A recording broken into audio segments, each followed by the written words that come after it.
আসসালামু আলাইকুম ওয়া রাহমাতুল্লাহি ওয়া বারাকাতুহু। প্রিয় মাতৃভূমি, আমার জন্মভূমি, সুজলা সুফলা প্রিয় এই বাংলাদেশের ঐতিহ্যবাহী একটি জেলা আমার প্রাণাধিক প্রিয় একটি জেলা, ইসলামের উর্বর ভূমি, চুয়াডাঙ্গা জেলার অন্তর্গত ডাঙ্গা থানাধীন বড়গাংনী আমার কলিজার টুকরা যুব সমাজের উদ্যোগে আয়োজিত সপ্তম বার্ষিক তাফসীরুল কোরআন মাহফিল। আজকের এই বড়গাংনী হাই স্কুল মাঠে প্রেমিক, নবী প্রেমিক, আল্লাহ প্রেমিক, তৌহিদি মুসলিম জনতার একাংশ, সর্বোপরি আমার আত্মার আত্মীয় প্রাণ প্রিয় চুয়াডাঙ্গাবাসী, আসসালামু আলাইকুম ওয়া রাহমাতুল্লাহি ওয়া বারাকাতুহু। আপনারা সবাই কেমন আছেন? জি আলহামদুলিল্লাহ, আমিও ভালো আছি, তবে আজকে একটু বেশি ভালো আছি। শরীর যদিও বা খারাপ, প্রত্যেক রাত প্রোগ্রাম করবার কারণে বেশি ভালো আছি। এ কারণে যে এই গাংনী যুব সমাজের উদ্যোগে আয়োজিত প্রথম বার্ষিকী তাফসীর প্রোগ্রামে আমি এসেছিলাম। আবার সপ্তম বার্ষিকীতে তারা আমাকে আমন্ত্রণ জানিয়েছেন। সেজন্য আমি শুরুতে রব্বে কারিমের দরগাহে অযুত কোটি শুকরিয়া আদায় করছি, আলহামদুলিল্লাহ। আমি দোয়া করছি আমার কলিজার টুকরায় যুব সমাজের প্রিয় ভাইদেরকে আল্লাহ তাআলা ইসলামের খেদমতে খালিদ বিন ওয়ালিদের মতো কবুল করুন।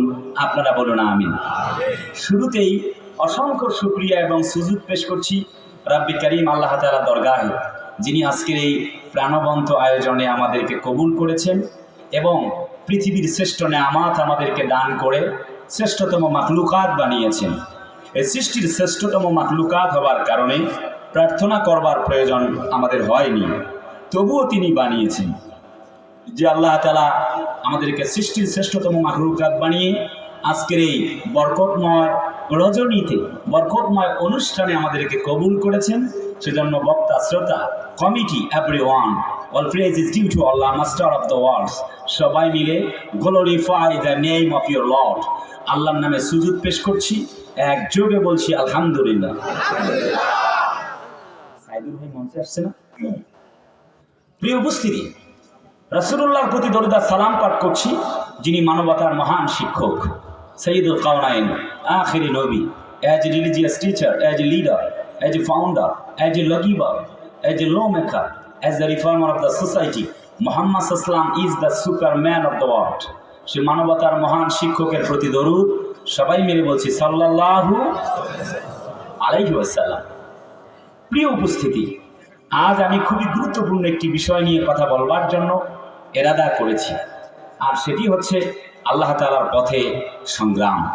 আমরা এই পথে যেন আল্লাহ তাআলার জন্য কবুল হতে পারি, সেই জন্যই আমাদের চাওয়া। রবের কাছে শুরুতেই আমরা প্রার্থনা করছি, আল্লাহুম্মা ইন্নী আসআলুকা শাহাদাতান ফি সাবিলিক, হে আল্লাহ তুমি আমাদেরকে শহীদি মৃত্যু দান করিও। সবাই মিলে বলুন আমিন। পর্দার আড়ালে আমার শত সহস্র পরম শ্রদ্ধেয়া সম্মানিত মা এবং বোনেরা এসেছেন। একথা আমি বিশ্বাস করি, এই চুয়াডাঙ্গার মাটি ইসলামের ঘাঁটি। আরে কথা বলে না, চিল্লায় বলা লাগবে, ঠিক কি না? আমি এতটুকু বলতে চাইব, গোটা দেশ একদিকে, চুয়াডাঙ্গা আর একদিকে, গোটা পৃথিবীকে চুয়াডাঙ্গা প্রমাণ করাতে চায় চুয়াডাঙ্গার মাটি থেকে ইসলামের দীপ্ত বাতি প্রজ্বলিত হবে, কেউ ঠেকাতে পারবে না, ঠিক কিনা? সূরা নিসা থেকে। সেই জন্য বর্তমান প্রেক্ষাপটের আলোকে কোরআন এবং যুক্তি, according to the holy Quran and Sunnah আলোকে কিছু কথা বলবার এরাদা করেছি। সূরাতুন নিসা থেকে কিছু কথা বলবো। 175টি আয়াত এই সূরাটিতে, 3, 4, 5 নম্বর পারায় সূরাগুলি এই সূরাটি সন্নিবেশিত। নেসা মানে হচ্ছে মহিলাগণ, তার মানে শুধু মহিলাদেরকে নিয়ে বলবো তা না, প্রথমে পুরুষদেরকে নিয়ে বলা হবে, তারপরে মহিলাদেরকে নিয়ে ইনশাআল্লাহ। কোন রুকু সংখ্যা আল্লাহ তাআলার পক্ষ থেকে 24টি, কোরআনের 4 নম্বর সূরা। আল্লাহ পাকের বক্তব্য অনুযায়ী নেসা শব্দটি উল্লেখ থাকবার কারণে নামকরণ করা হয়েছে। সূরার নাম হচ্ছে মহিলাগণ। কথা আছে কাদের? সামনে একটু আসছি ইনশাআল্লাহ। নাজিল হলো কেন? ব্যাকগ্রাউন্ড কি? চতুর্দিক থেকে হামলা মামলা। ঠিক সেই সময়ে আল্লাহর পথে সংগ্রামকারীরা আল্লাহর কাছে শ্রেষ্ঠ, সুবহানাল্লাহ কয় না? এবং আল্লাহর পথে লড়াইয়ের আহ্বান জানাচ্ছেন আল্লাহ পাক। এবং এই পথে হামলা হবে, মামলা হবে, জেল জুলুম হবে, তারপরেও বিপদে মুসিবতে ধৈর্য ধারণ করে আল্লাহর পথে সংগ্রাম করবে মুমিনরা, আর কাফেরেরা সংগ্রাম করবে শয়তানের পক্ষে। অতএব আল্লাহর বন্ধু কারা, শয়তানের বন্ধু কারা, এই শিরোনামে কথা শুরু হচ্ছে। জুড়ে বলেন আল্লাহু আকবার। আল্লাহ তাআলা বলেন, এই মানব জাতির জন্য তাদের সামাজিক জীবন, রাজনৈতিক জীবন, অর্থনৈতিক জীবন, পারিবারিক জীবন, জীবনের সকল ক্ষেত্র কেমনে চলবে, রাজনীতি, সমাজনীতি, অর্থনীতি, পরিবার নীতি, রাষ্ট্রনীতি, জীবনের সকল ক্ষেত্র কেমনে চলবে, রান্নাঘর থেকে বঙ্গভবন পর্যন্ত কেমনে চলবে, কারা ক্ষমতায় আসলে লোকেরা আল্লাহ তাআলার নাজাত প্রাপ্ত বান্দাদের অন্তর্ভুক্ত হয়ে যাবে, সমস্ত কথাগুলিকে আল্লাহ রাব্বুল আলামিন কোরআনে কারিমে ইনক্লুড করে দিয়েছেন। সুবহানাল্লাহ বলতে ইচ্ছা করে না? কোরআনে সব আছে না নাই? আল্লাহ পাক বলেন, কোরআনে কারীম তার সাক্ষ্য দেয়, রব্বুল আমিন জাতির লোকদেরকে সতর্ক বার্তা দিয়েছেন, শোনো জাতির লোকেরা, ওয়াতাম্মাত কালিমাতু রাব্বিকা সিদকান ওয়া আদলা লা মুবাদ্দিলা লিকালিমাতিহি ওয়া হুয়াস সামিউল আলিম। একটি সমতাপূর্ণ কিতাব দিলেন আল্লাহ পাক। এই কিতাব হচ্ছে এমন একটি কিতাব যাতে কোনো সন্দেহের লেশ মাত্র নাই। আছে নাকি? আল্লাহ says the holy Quran ইয়াহদি লিল্লাতি হিয়া আকওয়াম। কোরআন আসছে অন্ধকারের পথ থেকে আলোর পথে নিয়ে আসবার জন্য। Not only that, so if you practice, if you recite the holy Quran in every single day, আল্লাহ বলে তোমাকে এই কোরআনে কারীম পড়তে হবে, কোরআন লালন করতে হবে। কারণ আল্লাহ পাক বলেন, লিতুখরিজান নাসা মিনাজ-যুলুমাতি ইলান নূর।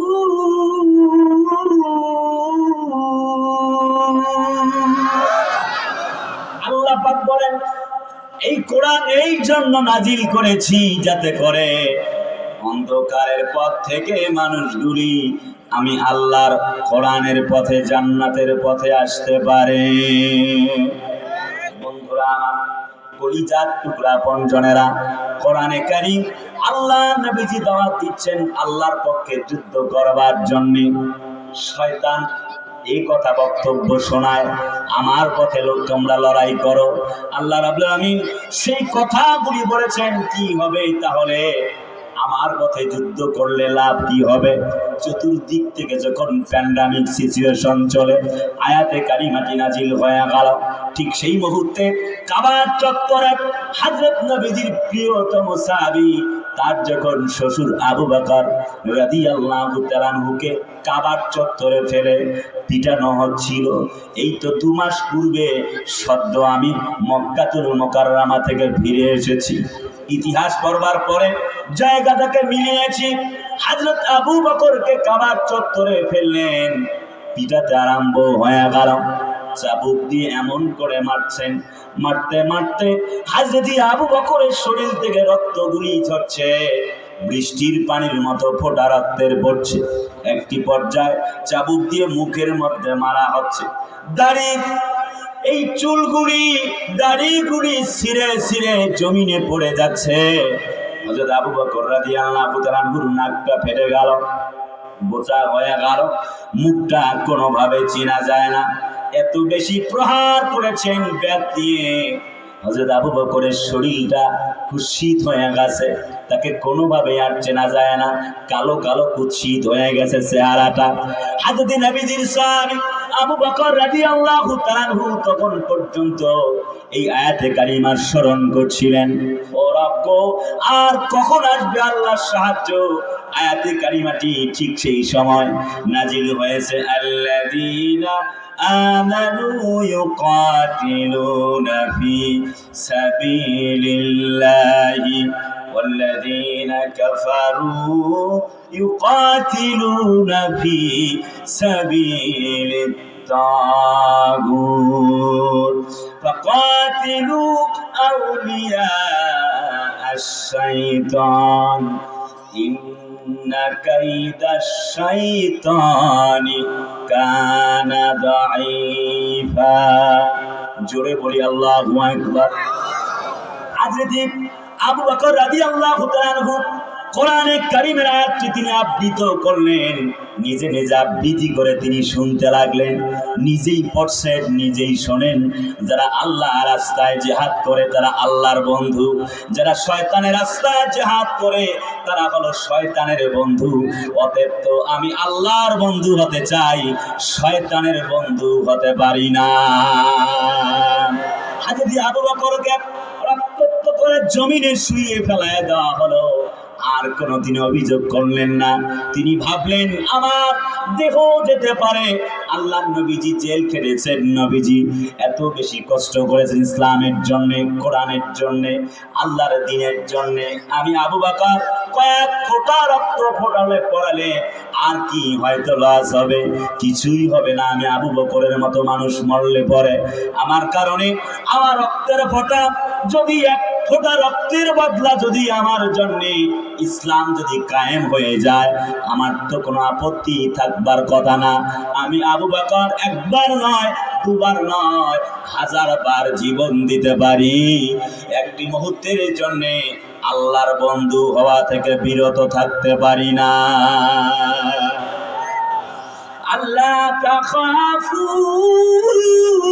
ওয়ালা তাহজানু ওয়া আবশিরু বিল জান্নাতিল্লাতী কুনতুম তুআদুন।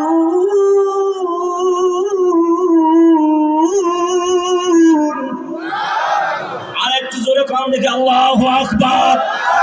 আমি বিশ্বাস করি চুয়াডাঙ্গার মাটি ইসলামের ঘাঁটি। আর একবার জোরে কান আল্লাহু আকবার। হযরত আবু বকর রাদিয়াল্লাহু তাআলা আনহু যেমনি করে প্রমাণ করেছেন, রক্ত দিয়েছেন, হাত দিয়েছেন, পা দিয়েছেন, একটি মুহূর্তের জন্য আল্লাহর কোরআন ছেড়ে যায় নাই। দিয়েছে আমাদের যাওয়া যাবে, যাওয়া যাবে। অপূর্ব পাল কোরআন যিনি কটূক্তি করেছে, নট অনলি দ্যাট, কোরআনকে পায়ের সাথে পিষে ফেলেছে। কদিন পূর্বে হিন্দু, বৌদ্ধ, খ্রিস্টিয়ান আমাদের ভাই, আপত্তি নাই। অপূর্ব পাল একজন হিন্দু ভদ্রলোক, কয়েকদিন আগে সে কোরআনকে পায়ের সাথে পাড়া দিয়েছে। যেই পা অপূর্ব পালের কোরআনের শরীরের উপরে, কোরআনের উপরে যেই পা পড়েছে, ওই অপূর্ব পালের এই পা বাংলার মাটিতে বসবাস করবে তা হতে পারে না। এই পা কবরে দাফন করে দিতে হবে। কারা কারা দিয়েছে তো হাত তুলে আল্লাহকে দেখা।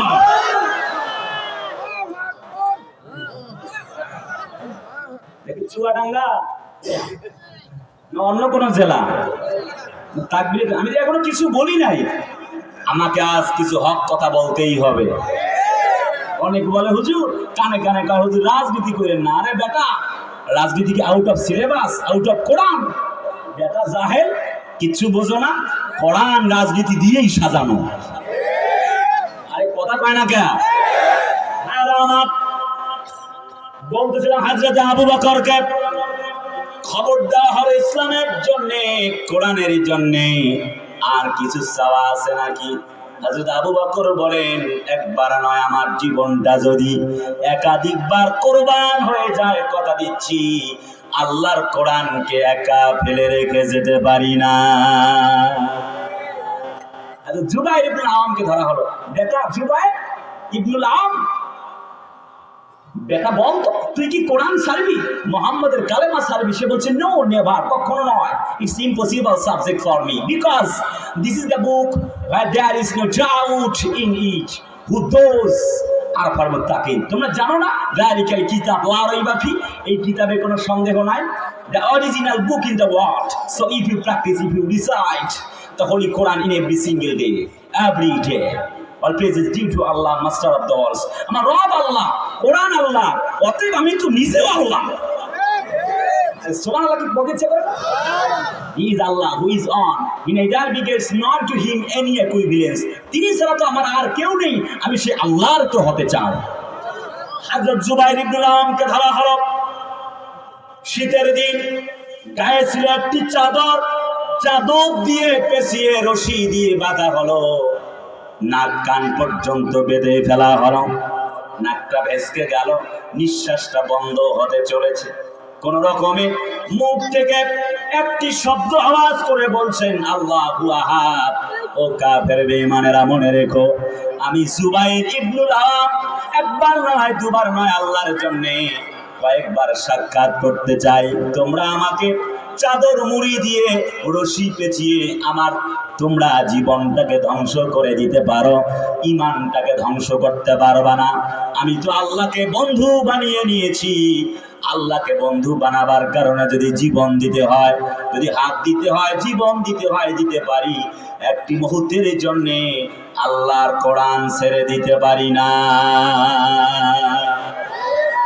সুবহানাল্লাহ কি বলতে ইচ্ছা করে না? সেই খাব্বাব, খুবাইব, হানজালার উত্তরসূরিরা আজ কি ইসলামের জন্য জীবন দিতে মনে চায় না?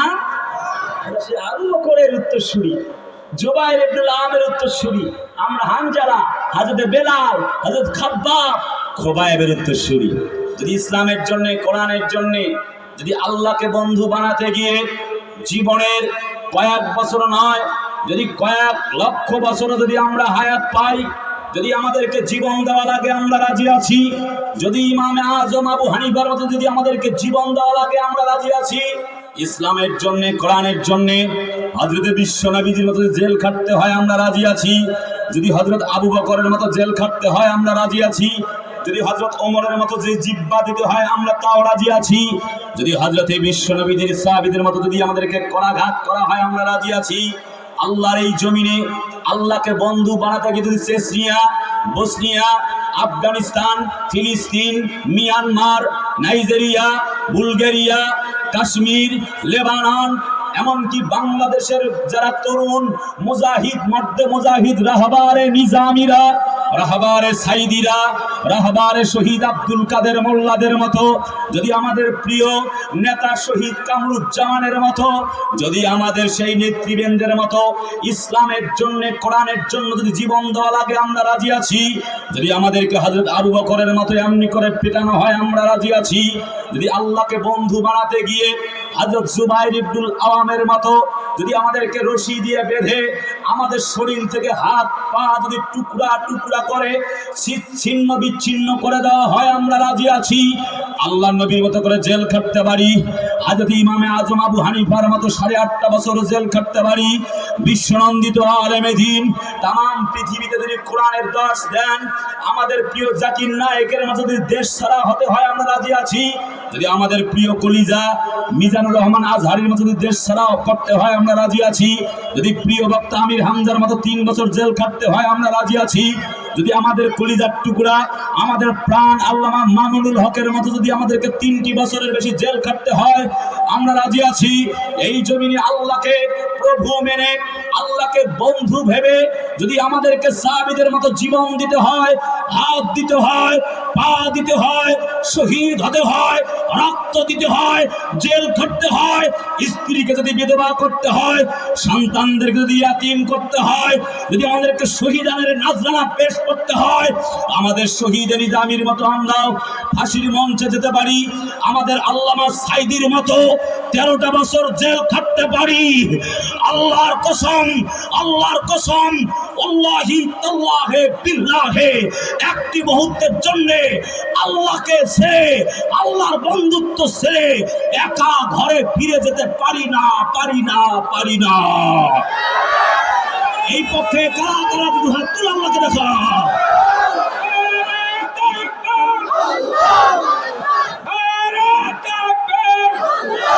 আমার নেতা তোমার নেতা বিশ্বনবী মুস্তাফা ইসলামের শত্রুরা হুঁশিয়ার সাবধান।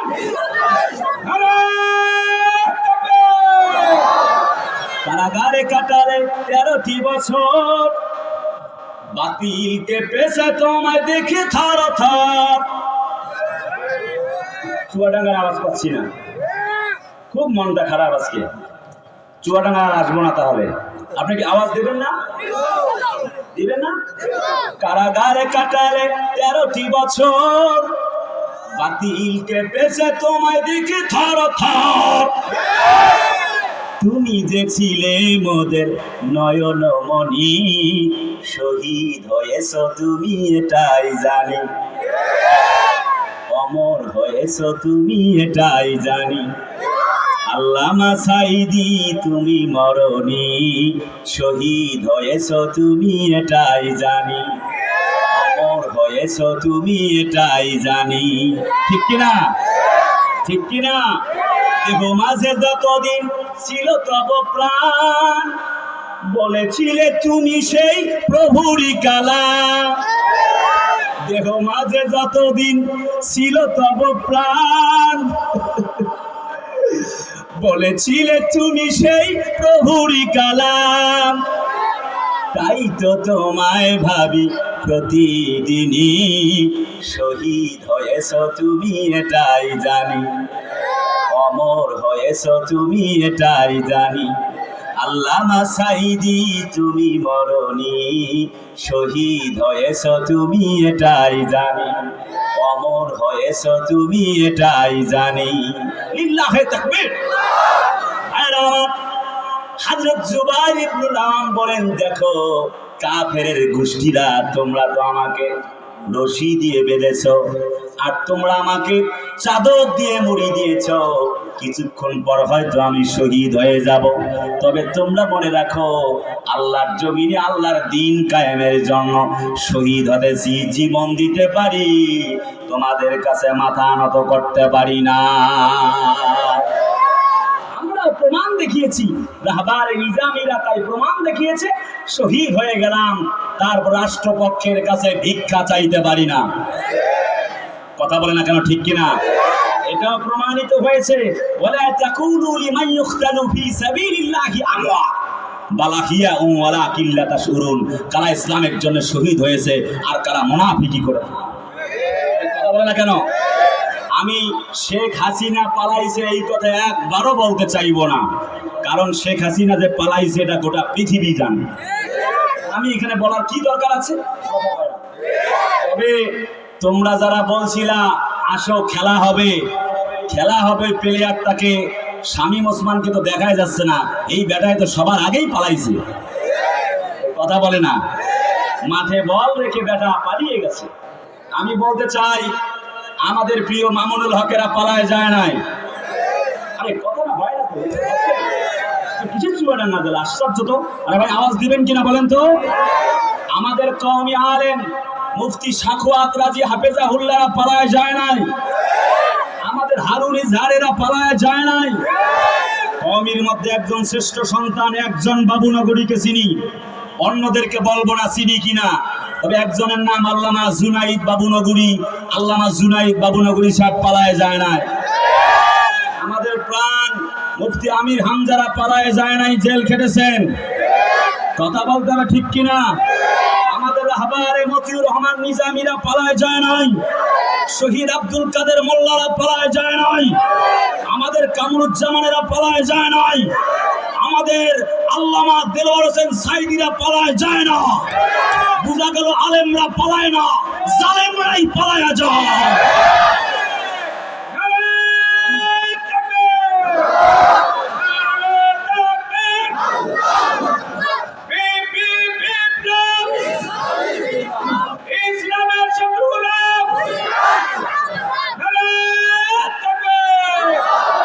তোমাদের কোনো ভয় নাই, তোমাদের তো কোনো অপরাধ নাই, সেই জন্যে আল্লাহ পাক একটি কথা বলেছেন।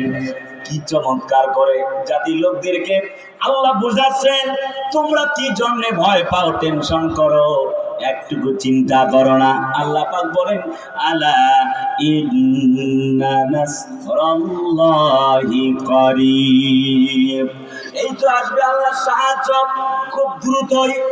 আজ থেকে 2 বছর পূর্বে আমি যখন তাফসীর প্রোগ্রামগুলিতে যেতাম, আমাকে বলে, হুজুর আপনাদের মামুনুল হকেরা বন্দী, আল্লামা সাইদি সাহেব তো বন্দী।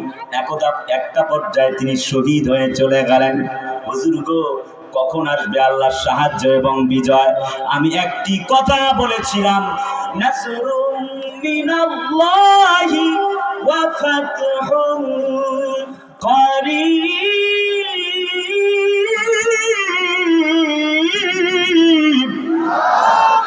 ওয়াবাশশিরিল মুমিনিন।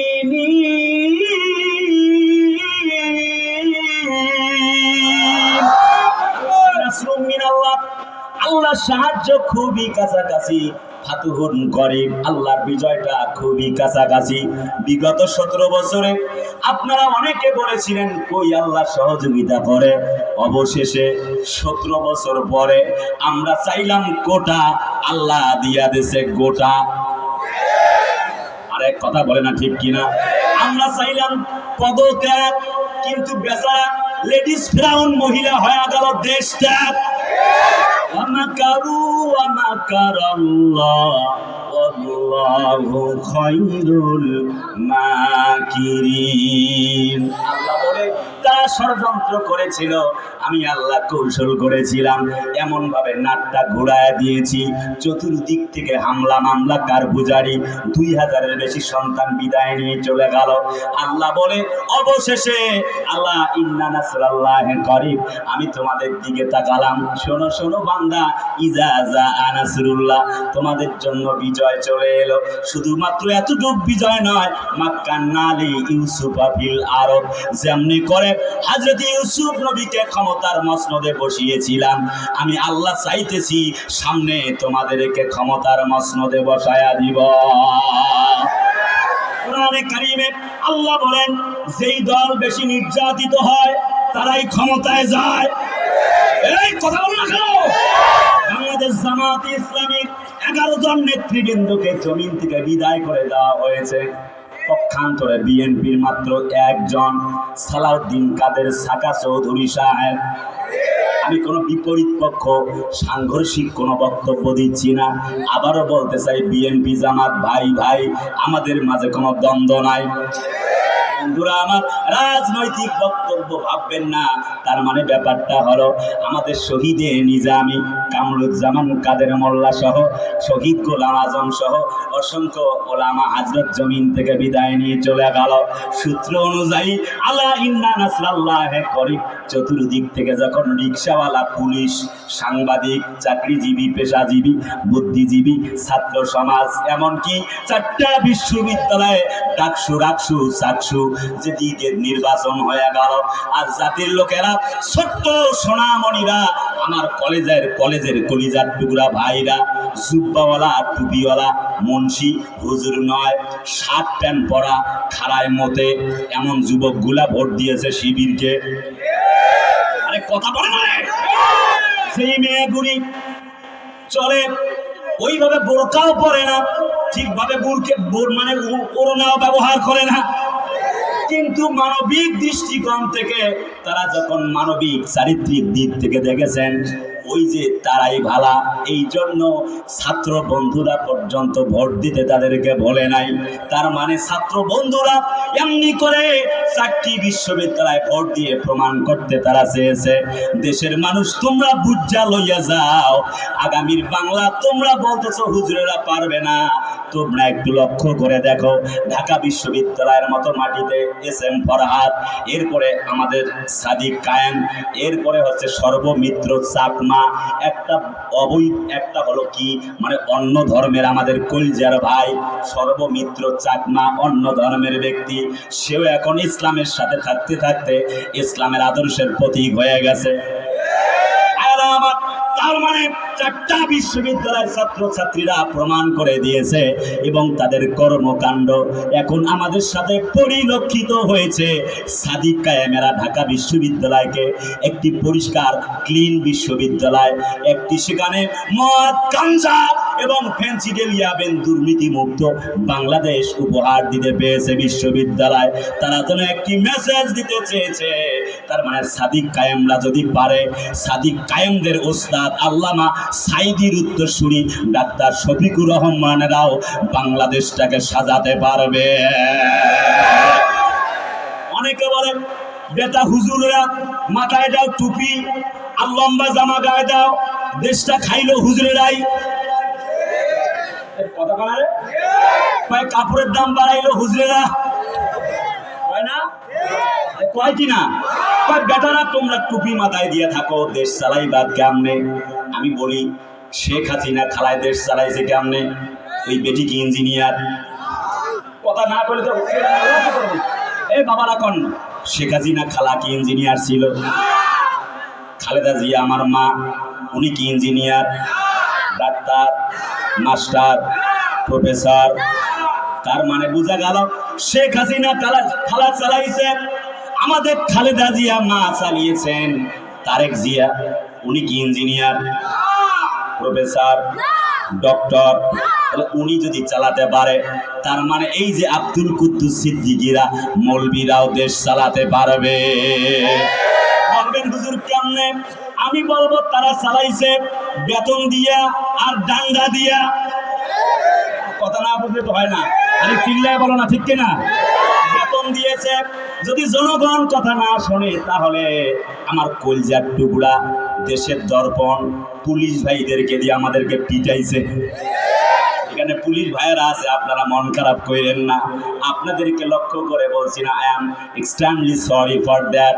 কলজার টুকরা ভাইয়েরা আমার, তার মানে কম তো পেটন খাইছেন না, খান নাই?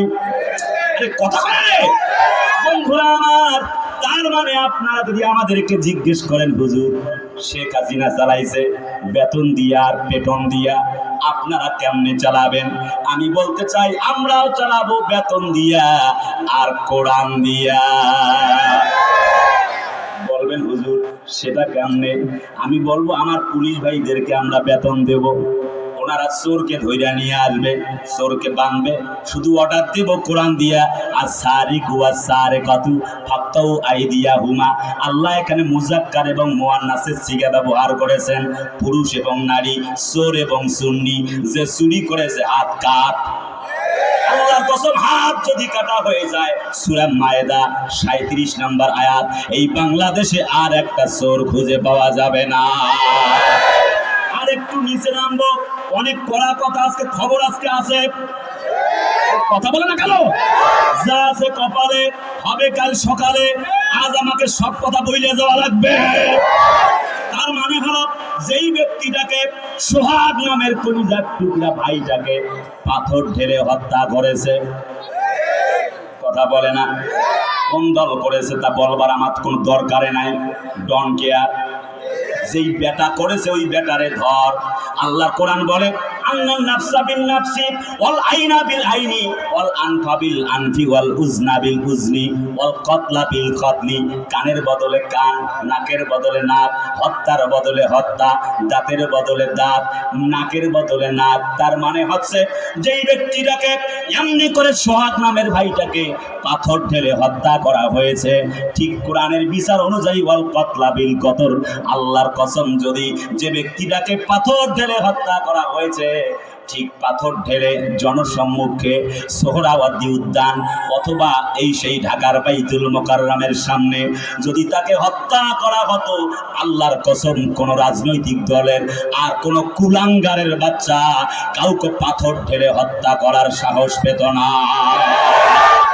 তোমাদেরকে আরেকটু বলে যাই, দীর্ঘ পথ সফর করে আসলাম, কয়েকশো কিলোমিটার, এখন তাহলে আর একটু গভীরে তোমাদের সাথে যাচ্ছি। কলিজার টুকরা চুয়াডাঙ্গাবাসী এমনি করে ওই যে আসিয়া নামক একটি বোন কয়েকদিন আগে ধর্ষিতা হয়েছে, মাস 4 হয়ে গেল। আমাদের আইন উপদেষ্টা আসিফ নজরুল বেটারা শুধু মাল খায় আর ঘুমায়। আরে ভাই কথা কয় না, তাদের সামনে এমন ভাষা ব্যবহার করা ঠিক না। তবে আমি বাধ্য হয়ে দেয়ালে পিঠ থেকে যাওয়ার পরে বলতেছি, বলবেন হুজুর কি জন্যে বলতেছেন? আসিয়া নামের একটি মেয়ে, 8 বছরের মেয়েকে তার ছেলে এবং তার বাবা মিলে, বাপ বেটা মিলে ধর্ষণ করলো। 8 বছরের একটা মেয়েকে বেটা কুলাঙ্গারের বাচ্চা আসিফ নজরুল তার বিচার করতে আজও পারে নাই। তার মানে বোঝা গেল, এমনি করে আইন উপদেষ্টা, স্বরাষ্ট্র উপদেষ্টা, যত উপদেষ্টা থাকো না কেন, আল্লাহর কোরআন দিয়ে যদি বিচার না করো লাভ হবে না। আর একটু তোমাদের সাথে নিচে নামি। তার মানে হলো, যে ব্যক্তি ধর্ষণ করেছে, কোরআন দিয়ে বিচার, ধর্ষণ আর জানিয়াতু ওয়াজ জানি ফাজলিদু কুল্লা ওয়াহিদিন মিনহুমা মিয়াতা জালদা, সূরা নূরের 2 নম্বর আয়াত। আল্লাহ রাব্বুল আমিন কোরআন শরীফের ভেতরে বলেছেন, শোনো, যে ব্যক্তি জিনা করেছে ওরে ধর, বুক পর্যন্ত পুঁতে তারে হত্যা কর। জিজ্ঞেস করতে চাই, আসিয়া নামক বোনটি ধর্ষণের শিকার হয়েছে। যে ব্যক্তি ধর্ষণ করেছে ওই বাপ বেটাকে ধইরা সোহরাওয়ার্দী উদ্যানে যদি একেবারে পাথর ঢেলে হত্যা করা হতো, আল্লাহর কসম আর একজন ধর্ষককে খুঁজে পাওয়া যেত না। আর একটু ভেতরে যেতে চাই। কষ্ট হচ্ছে? কষ্ট হচ্ছে? কারা কারা ঘুমাচ্ছেন হাত তোলেন। এই মিয়া সাহেব হাত তুলছে কে? ঘুমাইলে কি হাত তোলা যায়? হাত নামাও বাবা। যুবকরা আছে না নাই? যুবকরা শুধু হাত তোলো দেখি, শুধু যুবকরা হাত তোলো। এই মিয়ারা হাত নামাও। তোমাদের সংখ্যা একবারে কম, বুড়া বাবারাও হাত তুলছে। আপনারাও কি যুবক নাকি? যুবকদেরকে বলছে হাত তুলতে। যুবকরা এখন ব্যস্ত হচ্ছে ওই যে বাদাম বাদাম কাঁচা বাদাম নিয়ে। আরে কথা কয় না রে, ব্যস্ত আছে FZ5 গাড়ি লইয়া, কোনটা সাদা কোনটা কালা। কথা কয় না রে, সাদা সাদা কালা কালা নিয়ে ওরা ব্যস্ত। আর খালি গান ধরতেছে, বহুত প্যার কাটতি হে তুমকো সানাম। শয়তান চুলের কাটিং দিয়েছে, চতুর্দিক থেকে চুল কাইটা মাঝখানে চুল রাখছে, তালপট্টি দ্বীপ বানায়া আমি নাম দিয়েছি কুত্তা কাটিং। আরে কথা বানা রে, কথা বানা রে, আছে না নাই? আছে না নয়? আর ঘুম থেকে উঠা থেকে ঘুমাতে পাওয়া মানে ঘুমাতে যাওয়া পর্যন্ত শুধু মোবাইল খেলে। এটা কি তোমার জীবন? আর FZ5 পালসার ডিসকভার গাড়ি নিয়ে মেয়েদের পেছনে ছোটে আর গান ধরে, কোন বাড়ির মাইয়ারে তুই লাগে উড়া ধুরা। বদমাইশ করতেছে। মাসুদ ভালো হয়ে যাও। আগে তো কাদের কাকা কইতো মাসুদ ভালো হয়ে যাও, এখন তো কাদের কাকা নাই। এজন্য আমি কইতেছি, কথা বলেন ভাই। খেলা হবে বলে কাকায় গেছে পালাইয়া, সৈরাচার পালাইছে দেশটা ছাড়িয়া। ভাইরা বেশি বলা যাবে না তো, পালাইছে আর কি বলবো। আপনি আছেন তো? পালাইছে কথা বলবো না। তার মানে ব্যাপার হলো, মনে আছে কি বলেছিলাম? আর কথা কয় না, মনে আছে? কয়েক মাস হয়ে গেল আসিয়া নামক ছোট্ট মেয়েটিকে ধর্ষণ করেছে বাপ বেটায় মিলে, বিচার হয় নাই। সোহাগ নামক ভাইটিকে পাথর ঢেলে হত্যা করলো, বিচার হয় নাই। তনু নামক বোনটিকে ধর্ষণ করেছিল, বিচার হয় নাই। খাদিজা নামক বোনটিকে ধর্ষণ করেছে আমার মাকে, ধর্ষণ হলো না, আমার বিচার হলো না ধর্ষণের। এমনি করে অসংখ্য বিচার একদিন দুদিন আগে ঘটে, তার পরের দিন উপদেষ্টা মন্ডলীগণ মাল খায়, খায় সব বিচার যা আছে শেষ। ভাই কথা হয় না। তার মানে এই ব্রিটিশদের আইন দিয়ে, যেই আইন শুধুমাত্র কোর্টের বারান্দায় বারান্দায় ঘোরায়, অর্থাৎ সোহাগ নামক যে ভাইটি মারা গেছে, তার ধরেন ভাই একজন মামলা চালাবে, লম্বা করে বলা যায় না, সময় নাই। 1 বছর 2 বছর 3 বছর মামলা চালানোর পরে অটোমেটিক্যালি আর যাবে না। কোর্টের সিস্টেম হলো, তার মানে বাদী যেহেতু নাই, বিবাদী 2 লাখ মাইরা দিবে, তার 1 মাস পরেই জামিন। আরে কথা বলে না কেন রে ভাই? তার মানে এই আইন দিয়ে বিচার করলে হবে না। তার মানে বলতে পারেন হুজুর কেমনে হবে? আন্না নাফসা বিন নাফসি ওয়াল কতলা বিল কতলি ওয়াল আইনা বিল আইনি। আল্লাহ কোরআন বলে তার মানে জোহরের সময় ধর্ষণ করেছে, প্রমাণিত হয়েছে তার 1 ঘন্টা পরে আসরের নামাজের আগে আগে ধর্ষকের বিচার হবে, তারপরে ওই ব্যক্তি যাকে ধর্ষণ করে মেরেছে তারপরে তার কবর হবে। আগে কবর হবে ধর্ষকের, তারপরে হবে ধর্ষিতা। তার মানে বোঝেন নাই যে ব্যক্তি ধর্ষণ করেছে ওর আগে কবর হবে? এই কথা বলো না কেন? তার মানে এমন বিচার যদি 10টা হয়ে যায় বাংলার মাটিতে, আর একটা কুলাঙ্গারের বাচ্চাকে ধর্ষণ করতে দেখা যাবে না। একটু আসি ভিতরের দিকে। তার মানে হলো এমন আইন দিয়া এই যাবৎকাল পর্যন্ত কোন রকমের কোনো ফয়সালা হলো না। চুরি করেছে আসরের সময়, মাগরিবের সময় প্রমাণিত হয়েছে সোহরাওয়ার্দী উদ্যানে হাত কাটতে হবে। এমনি করে কেউ কারো দাঁত ভেঙে দিয়েছে, দাঁত ভেঙে দাও, হাত ভেঙেছে হাত ভেঙে দাও, পা ভেঙেছে পা ভেঙে দাও। এমনি করে বিচার করো। জহরে অপরাধ করেছে, আসরেই যদি অপরাধ স্বীকার যদি পাওয়া যায়, প্রমাণ পাওয়া যায়, বিচার হয়ে গেল। তার মানে হচ্ছে বেতন দেব পুলিশ ভাইদেরকে, বিচার করবে ওনারা নিজেরাই কোরআন দিয়ে, আর আপনাকেও লাগবে না আমাকেও লাগবে না। আল্লাহর কসম 54 বছর থেকে আল্লাহর এই বাংলার জমিনে ব্রিটিশদের আইন দিয়ে শান্তি আসে নাই। তার মানে হলো শান্তি আসার জন্য দরকার কোরআনের আইন। তার মানে যে কথা আমি আপনাদেরকে এতক্ষণ যাবৎ বুঝাইতে চাইলাম, তার মানে নতুন বাংলাদেশ দিয়ে দেখা শেষ। আরে ভাই কথা বলে না? সবুজ বাংলাদেশ দেখা শেষ, নয়া বাংলাদেশ দেখা শেষ। আরে কথা বলে না কেন?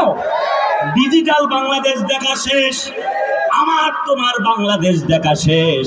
আগামীতে আল কোরআনের বাংলাদেশ, ইসলামের বাংলাদেশ।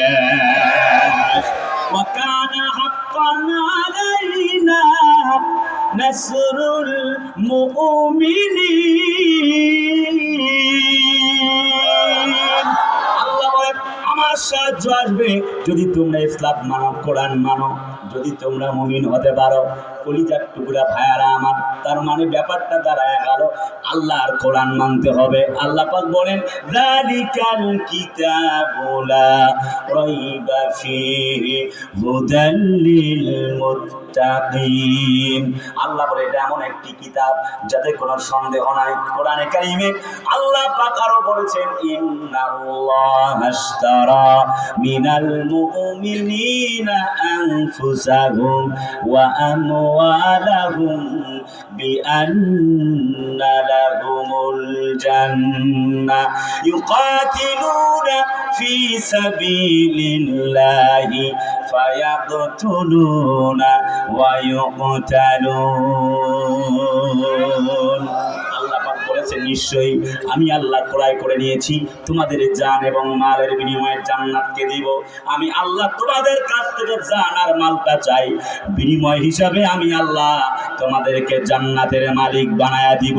তাহলে জিজ্ঞেস করতে চাই, আল্লাহ যদি জানটা চায় তাকে বন্ধু বানাতে গিয়ে এই জানটা দেওয়ার দরকার আছে না নাই? আর একটু জোরে চিল্লায় কন, জোরে কন, আছে না নাই? কলিজা আপনজনেরা, আল্লাহ নবীজি এবার কোরআনের দাওয়াত দিচ্ছেন। তার মানে হলো 1 নম্বর আল্লাহ রাব্বুল আমিনের বন্ধু কারা? 1 নম্বরে আল্লাহর পথে জিহাদ করে যারা, আল্লাহ তাআলার বন্ধু তারা। 1 নম্বর পয়েন্ট। খুব সংক্ষেপ কথা, লম্বা করব না, খুব দ্রুত আপনাদেরকে বিদায় দিব। কলিজার টুকরা আপনজনেরা আমার, একটু গভীর মনোযোগ। আল্লাহ বলে ওমা লাকুম লা তুকাতিলুনা ফি সাবিলিল্লাহ। আর একটু জোরে কান দেখি আল্লাহু আকবার। আল্লাহ বলে আমার রাস্তায় কেন তোমরা জিহাদ করো না? অথচ আল্লাহ বলেন ওয়ালা তাকুলু লিমান ইউকতালু ফি সাবিলিল্লাহি আমওয়াত বাল আহইয়াউম ওয়ালাকিন লা তাশউরুন। আল্লাহ বলেন আমার রাস্তায় জীবন যায় তারা মরে না, বরং তারা জীবিত। আসল কথা হলো তোমরা তা বুঝতে পারো নাই। এবার আরেকটু গভীরে আপনাদেরকে নিয়ে যাব। হযরত নবীজি কোরআনের দাওয়াত দেন, চতুর্দিক থেকে বাধা শুরু হয়ে গেল। প্রাণের নবীজি, মায়ার নবীজি বললেন, শোনো জাতির লোকেরা কলমা পড়ো, ঈমান আনো। চতুর্দিক থেকে বাধা, পরিস্থিতি এমন হয়ে গেল 610 থেকে 622 খ্রিস্টাব্দ চলে এলো। এমনি করে বেশ কিছু মুসলমানেরা কালেমা পড়েছেন। অবশেষে নির্যাতন নিষ্ঠুর হয়ে গেল। নবীজি কেমনে জিহাদকারী হয়ে গেলেন। একটি পর্যায়ে হযরত জিবরিল আমিন নাজিল হয়ে গেল। ইয়া রাসূলুল্লাহ, আর দেরি করা যায় না, কি করা লাগবে তাহলে বলো গো জিবরিল। নবীজিকে বলা হলো মাইগ্রেশন টু মদিনা, মদিনার দিকে আপনাকে যাওয়া লাগবে। নবীজি বললেন ঠিক আছে, তাহলে চতুর্দিক থেকে তো কাফেররা ঘেরাও করেছেন। আল্লাহ নবীকে হযরত জিবরিল আমিন বললেন, ইয়া রাসূলুল্লাহ, আপনি 7 দিন ওযু দম করুন। নবীজি ইয়াসিন পাঠ করলেন এবং 7 দিন ওযু দম করলেন। এমনি করে বালিকণার উপরে ফু দিলেন, এমনি করে ছিটায় দিলেন। আল্লাহ বলেন, আমার রামাইতা ইজ রামাইতা ওয়ালাকিন্নাল্লাহা রামা। হাবিব, ও দোস্ত, গোটা পৃথিবীবাসীর জন্য একটি উপমা তৈরি করে দিলাম। শুধুমাত্র বালিকণাগুলি তুমি ছুঁড়ে মেরেছিলে, আর প্রত্যেকটা কাফেরের চোখে চোখে পৌঁছায় দেবার দায়িত্ব আমি আল্লাহ রাব্বুল আলামিন নিজেই নিয়েছিলাম। নবীজি ঘর থেকে বের হয়ে চলে গেলেন, মদিনায় চলে গেলেন। মদিনার পূর্ব নাম ছিল ইয়াসরিব। আবু জেহেল গাছারা চতুর্দিক থেকে বড় নির্যাতন চালায়, বলে রে বেটা মুহাম্মদ, তোমার সঙ্গে যুদ্ধ হবে, তুমি নাকি জিহাদকারী। আল্লাহর পক্ষ থেকে জিহাদ করার জন্য, ইসলাম দ্বীন কায়েম করার জন্য নাকি তুমি এসছো।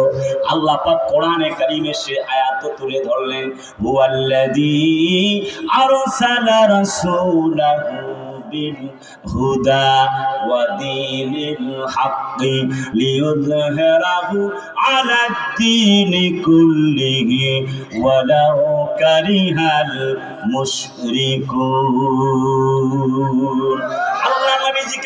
আল্লাহ তাআলা তার দ্বীন কায়েমের জন্য সূরা সূরায় আল্লাহ পাক 13 নম্বর আয়াতের ভেতরে বলেন, আন আকিমুদ্দিন ওয়ালা তাতাফাররাকু ফি, তোমাকে দ্বীন কায়েমের জন্য এবং বিচ্ছিন্ন না হওয়ার জন্য পাঠিয়েছি।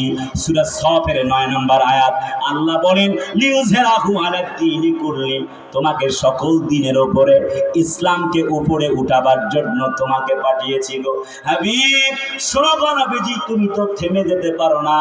নবীজি বললেন, আবু জেহেল, আমি তোমার সঙ্গে যুদ্ধ করব কেন? বলে, তোমাকে যুদ্ধ করতেই হবে, এমনি এমনি জিতে যাবা তা হবে না। হযরত নবীজি, বিশ্ব নবীজি একটি আয়াত পেয়ে গেলেন সূরা নিসা, যেখান থেকে আমি কথা শুরু করছি, ওয়ামা লাকুম লা তুকাতিলুনা ফি সাবিলিল্লাহি ওয়াল মুস্তাদআফিনা মিনার রিজালি ওয়ান নিসাই ওয়াল বিলদান। জোরে কোন দেখি আল্লাহু আকবার। কেন তোমরা যুদ্ধ করছো না? আল্লাহ রাস্তায় হযরত নবীজি অংশ নেবার জন্য প্রস্তুতি গ্রহণ করছেন। আল্লাহ বলেন, হাবিব গো, কোনো টেনশন নাই। প্রান্তরে প্রান্তরে যুদ্ধ শুরু হয়ে গেল, বদরের প্রান্তর। আল্লাহ বলেন, ইস্তাসতাগীসুনা রাব্বাকুম ফাস্তাজাবা লাকুম আন্নী মুমিদ্দুকুম বিআলফিন মিনাল মালাইকাতি মুরদিফিন। হাবিব গো, ইয়া রাসূলুল্লাহ, কোনো ভয় নাই, কোনো চিন্তিত হবার কোনো কারণ নাই। চতুর্দিক থেকে সাথীরা বলছেন, কখন আসবে আল্লাহর সাহায্য এবং বিজয়? আমরা তো হয়রান হয়ে গেলাম। সাথীদেরকে ধরে ধরে জেলখানায় বন্দী করলেন। নবীজি মনটাও খারাপ করে বসে আছেন। আয়াত নাজিল হয়ে গেল, প্রথমে 1000, ইস্তাসতাগীসুনা রাব্বাকুম ফাস্তাজাবা লাকুম। মুসলমানেরা আল্লাহর দিকে মাথা উঁচু করে দোয়া করেছেন, আল্লাহ তাআলা, তুমি আমাদেরকে সহযোগিতা করো। Oh my dear Lord, please help me. লোকেরা যখন চিৎকার মেরে মেরে আল্লাহকে বলছেন, মাত্র 313 জন মুসলমানদের ভেতরে, কাফিরদের ভেতরে 1000 জন। আল্লাহ তাআলা দোয়া কবুল করে নিলেন। আর বললেন ফাস্তাজাবা লাকুম, আমি আল্লাহ তোমাদের আমন্ত্রণ, তোমাদের ডাককে শুনেছি। উদউনি আস্তাজিব লাকুম, কোরআন শরীফ তার সাক্ষ্য দেয়, বান্দা আমারে ডাক, আমি তো শুনতেছি। শোনার পরে ওই জাহাজের প্রান্তরে প্রান্তরে 1000 ফেরেশতা নাজিল হয়ে গেল। দেন কিছুক্ষণ পরে আবার আর 1000 ফেরেশতা নাজিল হয়ে গেল। নবীজির মনটা তখন পর্যন্ত খারাপ, আরো 1000 ফেরেশতা নাজিল হয়ে গেল। যুদ্ধ করছেন মুসলমানদের পক্ষ থেকে, নবীজির এখন পর্যন্ত মনটা ভালো হয় নাই। নবীজি চিন্তিত, আল্লাহর ইসলাম কি আজকেই মিটে যাবে কিনা, কোনোদিন আর হয়তো ইসলামের সঙ্গে সাক্ষাৎ হবে না। নবীজি চিন্তিত হয়ে গেলেন। তিনি বললেন, শোনো, আনাকিমুদ্দিন, আল্লাহ আমাকে বলেছেন একামতের দিন কায়েম করবার জন্য। ওয়ালা তাতাফাররাকু ফীহি, আমাকে তো আল্লাহ রাব্বুল আমিন আদেশ দেন নাই বিচ্ছিন্ন হতে। আমি কিভাবে বিচ্ছিন্ন হব? তোমরা টেনশন করো না। এমন করে চতুর্দিক থেকে সাহাবীদেরকে বলছেন, একটু ভয় পেও না। আল্লাহ পাক আয়াত নাজিল করেছেন কোরআনের, ওয়ালা তাহিনু ওয়ালা তাহজানু ওয়া আনতুমুল আ'লাউনা ইন কুনতুম মুমিনিন। তোমরা ভয় পেও না, একটুকু চিন্তিত হয় না, হতাশ হয় না। Don't be frustrated, don't be sad, don't be afraid, you will be victorious. তোমরা টেনশন করো না, একটু হতাশাগ্রস্ত হয় না। যদি তোমরা মুমিন হও, তোমরাই জয় লাভ করবে। সবার মনটা ভালো হয়ে গেল। আল্লাহ রাব্বুল আমিন বলেন, শোনো শোনো, ইন্নী মুমিদ্দুকুম বিআলফিন মিনাল মালাইকাতি মুরদিফিন। আল্লাহ বলে, পর্যায়ক্রমে 1000, 2000, 3000 করতে করতে অবশেষে আরো 2000। মোট আল্লাহ বলেন, শোনো শোনো, 5000 ফেরেশতাদেরকে পাঠায়া দিয়া আমি আল্লাহ রাব্বুল আমিন মুসলমানদেরকে সহযোগিতা করেছিলাম। মুসলমানদের বিজয় হয়ে গেল। নাম্বার 1 পয়েন্টে কথা চলছে, রাসূলুল্লাহ ছিলেন জিহাদকারী। তার মানে হলো আল্লাহর জমিনে আল্লাহকে বন্ধু বানাবার জন্য 1 নাম্বার করণীয় হলো আল্লাহর জমিনে আমাদেরকে জিহাদকারী হতে হবে। অবশেষে ওই বদরের প্রান্তরে 313 জন মাত্র মুসলমানেরা 1000 জন কাফেরদের উপরে যিনি বিজয় দান করেছেন, চিল্লায় বলেন তো তিনি কে? আজ আল্লাহ আমাদেরকে হাত ছানি দিয়ে ডাকতেছে, ও মুসলমানেরা, কোনো ভয় নাই। নতুন একটি স্লোগান তোমাদের জন্য সামনের দিকে চালু হয়ে গেছে। একটা রিকশাওয়ালাকে জিজ্ঞেস করা হলো, বলো তো তুমি কাকে ক্ষমতায় দেখতে চাও? কোনো ভয় নাই, কোনো চিন্তা নাই। বেচারা বলে উঠলেন, অনেককে তো দেখেছি, 2 দলকে দেখেছি, এবার দাড়িপাল্লা দেখতে চাই। ডাইরেক্ট বলতে চাই নাই, তবে রিকশাওয়ালা যা বলেছে তাই বললাম। গতকালকে আমরা চাঁপাইনবাবগঞ্জের সীমান্তে মাহফিল করেছি, গাড়ি দাঁড় করে চা খেলাম, গল্প চলতেছে। কয় সবাইকে তো দেখা শেষ, দেখি ইসলামওয়ালারা এবার কি করে। আমি মনে মনে ভাবলাম, আরে আল্লাহ, এনারা কি কয়? বিশ্ববিদ্যালয়ের ছাত্র ছাত্রীরা কি পানি পড়া খাওয়াই দিছে নাকি? বন্ধুরা আমার, তার মানে আর পুরাতন ইঞ্জিন নতুন করে সার্ভিস করে লাভ নাই। আগামীতে ইসলামকে ক্ষমতায় দেখতে চাই আমরা। পুরাতন বউকে নতুন শাড়ি পরা, মেকআপ পরায় আনতে চাই না, আমরা সুন্দরী বউকে ভয়ে আনতে চাই। আমার কোরআনে আল্লাহ পাক সব কথা বলেছেন। শোনো, তোমাদের জন্য কোনো চিন্তার কারণ নাই। আল্লাহ পাক কোরআন শরীফে সব কথাগুলি বললেন, ইন্নাল্লাহা ইউহিব্বুল্লাযীনা ইউকাতিলুনা ফি সাবিলিহি সাফফান কাআন্নাহুম বুনিয়ানুম মারসুস। আল্লাহ বলেন, আল্লাহ ওই সকল ব্যক্তিদেরকে ভালোবাসেন যারা সীসা ঢালা প্রাচীরের ন্যায় আল্লাহর পথে জিহাদ করে, সংগ্রাম করে। আমি 1 নাম্বার পয়েন্ট নিয়ে কথা বলছি, 2 নাম্বার পয়েন্টে এক্ষণে যেতে চাই। তার মানে জিহাদকারী যারা আল্লাহর বন্ধু হয়ে যাবে তারা। আর একটু খুব মনোযোগ দেওয়া লাগবে। কলিজার টুকরা, প্রাণ প্রিয়, আত্মার আত্মীয় চুয়াডাঙ্গাবাসী সব সময় আশা হয়ে ওঠে না। যেহেতু এসেছি আর কয়েকটি পয়েন্ট আপনাদেরকে দিয়ে যেতে চাই। আল্লাহ রাব্বুল আলামিন কোরআন শরীফে মানব জাতিদেরকে আবার জিহাদ সম্পর্কে বললেন, ইয়া আইয়ুহাল্লাযীনা আমানু হাল আদুল্লুকুম আলা তিজারাতিন তুনজিকুম মিন আযাবিন আলীম। তোমাদের কি এমন এক ব্যবসায়ের কথা বলবো না যে ব্যবসা করলে তোমরা জিতে যাবা? সুবহানাল্লাহ। এই ব্যবসাটা হলো আকিমুদ্দিন, আল্লাহকে পাওয়ার ব্যবসা। সুবহানাল্লাহ কি বলা যায় না? একজন পিতা তার 3 সন্তানকে, বড় সন্তানকে ডেকে বলছে, বাবারে আমি তো মারা যাব, আমার একটা ডাব খাওয়াও। সন্তান ভাবছে বৃষ্টির দিন আমি পারবো না। কামলা জন খুঁজতে গেছে, জন খুঁজে বাড়িতে আসছে। জন চায় 500 টাকা, বৃষ্টির দিন রিস্ক নিয়ে গাছে উঠবো, টাকা লাগবে 500, 500 মানি অনলি। ছেলে কয়, বাবারে ডাব খাওয়াইতে হইব না, বৃষ্টি থামলে আমি নিজে পাইরে খাওয়াবো। মেজো ছেলে বাড়িতে আসছে, ছেলেরা বলছে, বেটা আমার ডাব খাওয়াও বাবা, আমি তো মৃত্যু সজ্জায় শায়িত। মেজো ছেলে ভাবছে রিস্ক নিয়ে চড়া যায় না, কামলা খুঁজতে গিয়ে দেখে 400 টাকার কম কামলা আসে না। উনি ভাবছে কালকে বৃষ্টি থামলে আমি খাওয়াবো নে বাবারে। বৃষ্টিও থামে না, বাপেরও আর ডাব খাওয়া হয় না। অবশেষে কলেজ বন্ধ হলে ছোট ছেলে আসছে, বলছে, বাবারে তোমরা কি কেউ আমার ডাব খাওয়াবো না, ডাব খাওয়াবা না? ছোট ছেলে রশি নিয়ে পায়ের সাথে বেঁধে নারিকেল গাছে উঠতেছে। উঠতে উঠতে মাঝখান পর্যন্ত উঠতে গিয়ে পইরা পা হাত ভাঙ্গে লাইছে। বুঝতেছেন কথা কি আমার? বুঝতেছেন? হাত পা ভাঙ্গার পরে বাড়িতে আসছে। বাবা বড় ছেলের উপরে অসন্তুষ্ট, কারণ ডাব খাওয়াতে পারেনি। মেজর ছেলের উপরে অসন্তুষ্ট, ডাব খাওয়াতে পারেনি। অসন্তুষ্ট না সন্তুষ্ট? একটু কথা বলেন না প্লিজ, অসন্তুষ্ট কিনা? ছোট ছেলে ডাব কাটতে গিয়ে হাত পা ভেঙে আসছে, বাবা তার উপরে সন্তুষ্ট, কারণ ছোট ছেলেটা একটু চেষ্টা করেছিল। বাবা বলছে, বেটারে তোরে জমি বিক্রি করে ট্রিটমেন্ট করাবো, তোর উপরে আমি সন্তুষ্ট, কারণ চেষ্টা করতে গিয়ে পা ভাঙ্গে লইয়াছে।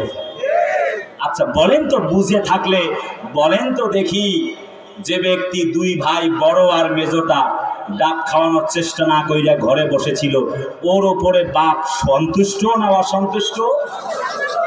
অসন্তুষ্ট। এইবার আসি, ইসলাম কায়েমের জন্য কিছু হুজুর চেষ্টা করতে গিয়ে হাত পা ভাঙছে, আর কিছু হুজুর মাল কামাইয়া পোটলা জোগাড় করেছে, বইসে বইসে সময় গণছে। বলেন তো দেখি, আল্লাহর কাছে পছন্দনীয় যারা জেল খাটছে, মার খাইছে, তারা না যারা আখের গোছাইছে তারা? কথা বলেন আরে ভাই। তার মানে হচ্ছে বড় ছেলে আর মেজো ছেলে যেমন চেষ্টা করে নাই, তার উপরে বাবা যেমন অসন্তুষ্ট, ঠিক ছোট ছেলে গিয়ে হাত পা ভাঙছে, তারপরেও যেমন বাবা তার উপরে সন্তুষ্ট, ঠিক আমরাও ইসলাম কায়েম করতে গিয়ে কারো হাত ভাঙছে, পা ভাঙছে, আবু সাইদরা জীবন দিয়েছে, আমাদের সাইদিদের রক্তের উপরে আজ ইসলাম দাঁড়িয়ে আছে, তারা জমিন থেকে বিদায় নিয়েছে। তার মানে হচ্ছে চেষ্টা করতে গিয়ে হাত পা ভেঙেছে, যদি আমরাও ভাঙি, ইসলাম টুডে আর টুমরো তো কায়েম হবেই। যদি কায়েম নাও হয় আমাদের কোনো দোষ নাই। ছেলে যেমন ডাব খাওয়াইতে না পারার পরেও চেষ্টা করার কারণে যেমন সম্মানিত হয়েছে, আমরাও ইসলাম কায়েম করার জন্য সম্মানিত হব। ইসলাম কায়েম হোক আর না হোক সেটা আল্লাহ বুঝবে, আমরা আল্লাহর জান্নাতে চলে যাব। এ কথা ঠিক না ভুল? আরে চিল্লায় বলো, ঠিক না ভুল? তার মানে ইসলামের জন্য প্রয়োজনে আমরা আমির হামজার মতো, খাব্বাবের মতো, হযরত খোবাইবের মতো রক্ত দিতে পারি, হাত দিতে পারি, পা দিতে পারি, শহীদ হতে পারি, জেল খাটতে পারি বছরের পর বছর। আল্লাহর কসম, আল্লাহর কোরআন ছেড়ে যেতে পারি না। কারা যদি হাত তুলে আল্লাহকে দেখায়।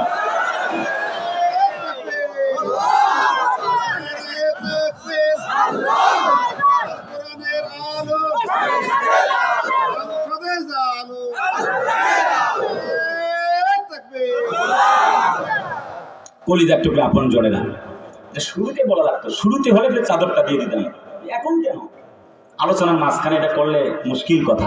আচ্ছা, যেহেতু বলেছেন তো শুরুতে করা লাগতো, শুরুতে আসলে অনেক এনার্জেটিক পাওয়ার থাকে সবার। আমি জাস্ট 30 সেকেন্ড সময় নিব, আল্লাহর রাস্তায় কেউ উঠবেন না প্লিজ। আমার গুরুত্বপূর্ণ সে পয়েন্টগুলি আপনাদের শোনাই দিব এবং 7 কণ্ঠে আজান দিব ইনশা। জাস্ট আপনাদের সামনে চাদর দিবে, যার যা ইচ্ছা কিছু দিবেন, 10, 20, 50, 100, 200, 500। আল্লাহ বলবেন তোমাকে রাজত্ব দিয়েছিলাম আর তোমার কাছে আবার চাইছিলাম কর্জে হাসানা, করদান হাসানা ইউদাআফু লাহুম। আল্লাহ কোরআন শরীফে বলছে তুমি আমাকে আবার কর্জে হাসানা দিবা। সম্পদ দিয়েছিলাম পরীক্ষার জন্য, দেখবো কারা আপনারা আজকে কোরআনের মাহফিলে দেন আর কারা উঠে চলে যান। আল্লাহর হস্তে 10, 20, 50, 100, 200, 500 যার যা আছে মেহেরবানি করে চাদরে দিবেন। যান স্বেচ্ছাসেবক ভাইরা খুব দ্রুত চলে যান, একটু কালেমা পড়ুন, লা ইলাহা লা ইলাহা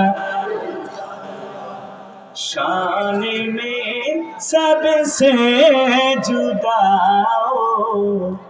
रहमतल लिल आलमीन है ये महबूबे खुदा रहमतल लिल आलमीन। आप की सीरत का सूरत कामो मासी है नहीं, आपकी सीरत का सूरत कामो मासी है नहीं, उसने की आला अताओ रहमतल लिल आलमीन है ये महबूबे खुदाओ रहमतल लिल आलमीन। লিল্লাহে তাকবীর।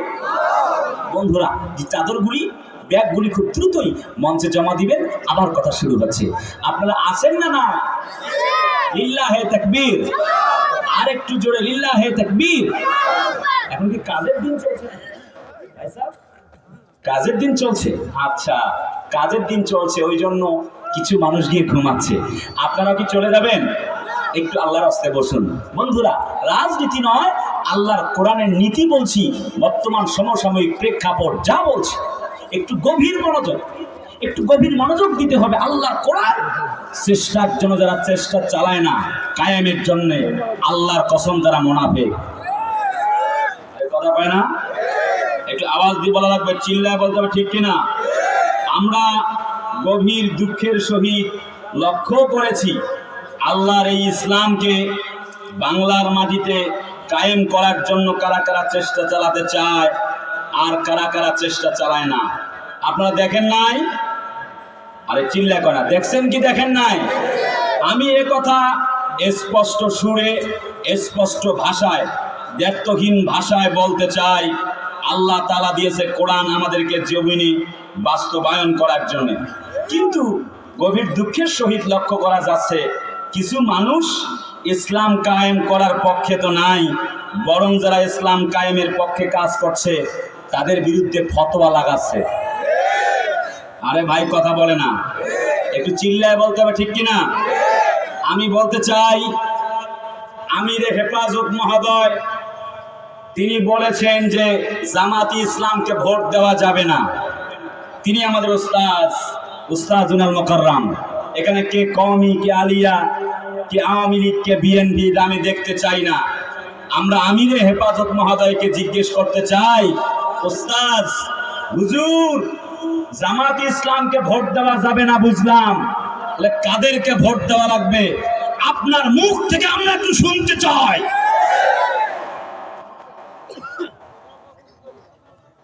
উনি বলেছেন যে তাদের আকীদা খারাপ। কি কি আকীদা খারাপ? আকীদা কার ভালো তাকে ভোট দিতে হবে, দেখাই দেন। কথা বলে না।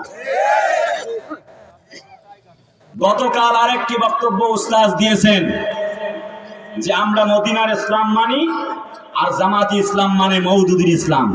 আল্লাহর কসম, আল্লাহে তাল্লাহে বিল্লাহে, আল্লাহর কসম করে চুয়াডাঙ্গার মাটিতে আজ বলতে চাই, যদি জামাতি ইসলাম অরিজিনালি ইসলাম না পালন করে, যদি মওদুদির ইসলাম পালন করে, আল্লাহর কসম এই দলকে আজকেই তালাক দিতে চায়। আর যদি তা না করে, যদি জামাতি ইসলাম অরিজিনালি ইসলাম পালন করে, তাহলে হেফাজতে ইসলামের আমির মহোদয় তিনি যে জামাত ইসলামের বিরুদ্ধে কথা বলেছেন তাকে তওবা করতে হবে। আল্লাহ বলছেন আনা কিমুদ্দিন ওয়ালা তাতাফাররাকু ফীহি, তোমরা আমার দ্বীনকে কায়েম করো, খবরদার বিচ্ছিন্ন হয়ো না। কোরআন বলে ওয়াতাসিমু বিহাবলিল্লাহি জামিআন ওয়ালা তাফাররাকু, তোমরা একত্রিত হও, আল্লাহর জমিনে একত্রিত হয়ে আমার দ্বীনকে কায়েম করো। লিউযহিরাহু আলা দ্বীনি কুল্লি, নবীজিকে আল্লাহ পাঠিয়েছেন ইসলামকে সবার উপরে উঠাবার জন্য, তা না করে যদি তারা এই মজলুম জনপদের মজলুম নেতারা নির্যাতিত নিপীড়িত হয়ে গেল, জেল খাটলো, মামলা খাটলো, আমাদের সাইদিরা অবশেষে জমিন থেকে বিদায় নিয়ে চলে গেল, আবার নির্যাতিত নিপীড়িত এই দলটির বিরুদ্ধে আপনারা লেগেছেন কোন স্বার্থ হাসিলের জন্য আমরা জানি না। এই মুহূর্তে ইসলামওয়ালা অন্তত একটা মেয়ে কোন রকম মাথায় কাপড় দেয়, আর একটা মেয়ে উলঙ্গ বেহায়াপনা পর্যন্ত বেহায়াপনা করে চলে, তার মানে জিজ্ঞেস করতে চাই দুইটি পক্ষ নেওয়া লাগবে। তাহলে আপাত মস্তক যেই মেয়েটা কোন রকম মাথা ঢেকেছে, অন্তত পক্ষে পক্ষ নিতে হবে যেই মেয়েটাকে মাথায় কাপড় দেয়, যেই মেয়েটা অর্ধ উলঙ্গ অবস্থায় চলে। এই মুহূর্তে দুইটা পক্ষের ওই পক্ষটাকে গ্রহণ করবেন না, কথা বলেন ঠিক কিনা? এই মুহূর্তে মন্দের ভালো হিসাবে ইসলাম কায়েমের জন্য যারা নির্যাতিত নিপীড়িত এবং কাজ করে যাচ্ছে, ইসলামের পক্ষে সবার পক্ষে অন্তত 100% কাজ করা সম্ভব নয়। কিন্তু মেন কথা যেটা বলতে চাই, বলবার বিষয় এটা হলো, তার মানে এই মুহূর্তে যারা ইসলাম 100 মানতে পারে না, অন্তত 30% 30% মানে, কথা বলে না কেন? যারা শরিয়া আইনে আল্লাহর বিধানে কালামে পাকে যারা বিশ্বাস করে না, শরিয়া আইনে বিশ্বাস করে না, ইসলাম দিয়ে দেশ চলুক চায় না, ঠিক এই মুহূর্তে আল্লাহর ইসলাম যারা চায় অন্তত পক্ষে 100% যদি নাও পারে 30% তো চায়।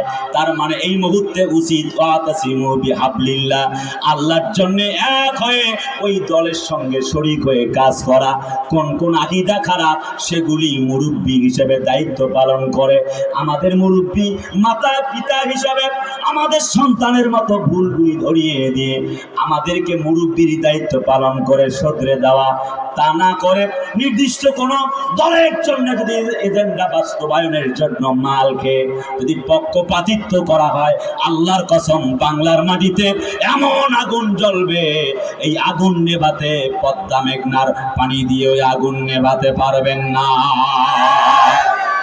আজ হুজুরেরা 1000টা দল তৈরি করেছে, যদি আমরা এক হয়ে যেতাম, আল্লাহর কসম কওমি আলেম আমার উস্তাদ, আমি একটু হাদিসে বুখারী পড়েছিলাম মামুনুল হকের কাছ থেকে, প্রাইভেটে দাওরা করেছি, মোহাম্মদপুরে গিয়েছিলাম, হুজুরের কাছে আমি গিয়ে দর্শ দিতাম। এত চমৎকার একজন মানুষ, ভাইয়ারা আমার, আল্লামা মামুনুল হকের মতো মানুষ জেল খাটতো না। যদি আমরা এক হতাম, শহীদে নিজামীদের জেল খাটা লাগতো না। যদি আমরা এক থাকতাম, আমাদের বিএনপির নেতা সালাউদ্দিন কাদের চৌধুরীকে ফাঁসির মঞ্চে ঝুলাতে পারতো না। যদি আমরা এক হয়ে থাকতাম, মাজলুমেরা আল্লাহর কসম জননন্দিত জগৎ বিখ্যাত আলেম, যার বক্তব্য শুনে অসংখ্য প্রায় 1000-এর বেশি মানুষ মুসলমান হয়ে গেল, যার বক্তব্য শুনে সুদখোর ভালো হয়ে গেল, ঘুষখোর ভালো হয়ে গেল, চান্দাবাজ ভালো হয়ে গেল, টেন্ডারবাজ ভালো হয়ে গেল, সেই মানুষটি কোরআনের পাখি, জননন্দিত বক্তা, কোরআনের একমাত্র একজন বীর সেনানী, আমাদের আল্লামা সাইদি রাহেমাহুল্লাহকে 13টা বছর জেলখানার কুঠরিতে বন্দী করে রাখতে পারত না। আমরা যদি ইসলাম কোরআন ওরা যদি এক হয়ে যেতাম, আমাদের রফিকুল ইসলাম মাদানিকে হাতের মধ্যে হ্যান্ডকাপ, পায়ের মধ্যে ডান্ডা পেরির মতো এই জালেমের বাচ্চারা ডান্ডা বেরি পড়াতে পারত না। আমরা হলাম নানান যোগে, নানান তালে, নানান হুজুর নানান তালে, সেই জন্য হুজুরেরা মায়ের খাচ্ছে সমান তালে নির্বিঘ্নে। আল্লাহ কয় ওয়া কানা হাক্কান আলাইনা নাসরুল মুমিনিন। আল্লাহ পাক বলেন, শোনো শোনো, তোমাদের জন্য বিজয় সামনে আসবে। শর্ত হলো আন আকিমুদ্দিন ওয়ালা তাতাফাররাকু ফি, তোমরা বিচ্ছিন্ন হতে পারবা না, এক হয়ে আমার দিন কায়েমের জন্য কাজ করো। আপনারা আলাইনা নাসরুল মুমিনিন, আমি আল্লাহ কথা দিচ্ছি যদি তোমরা মুমিন হতে পারো, আমি আল্লাহ কোরআনের বিজয়, এই রাষ্ট্র ক্ষমতা মাক্কাদনানি ইউসুফ আফিল আর, ইউসুফ নবীর যেমন 35 বছর পরে তিনি যখন সিংহাসনে বসেছিলেন, ঠিক আল্লাহ তাআলা আমাদেরকে 17 বছর পরে ক্ষমতার মসনদে বসায়া দিতে পারে। এবার আসি আল্লাহর পথে জিহাদ, 1 নম্বর পয়েন্টে কথা চলছে। তার মানে ব্যাপারটা হলো আল্লাহ রাব্বুল আলামিন জাতির লোকদেরকে কি চমৎকার ভাবে বক্তব্য দিয়ে শুনিয়েছেন। জাতির লোকেরা, তোমরা একটি কথা আমার কাছ থেকে শুনে নাও, এই পয়েন্টটি এক্ষুনি শেষ করব। আল্লাহ বলেন ওয়ালা নাবলুওয়ান্নাকুম বিশাইইম মিনাল খাউফি ওয়াল জু'i ওয়া নাকসিন মিনাল আমওয়ালি ওয়াল আনফুসি ওয়াস সামারাত ওয়া বাশশিরিস সাবিরিন। আরেকটু জোরে কোন দেখি আল্লাহু আকবার।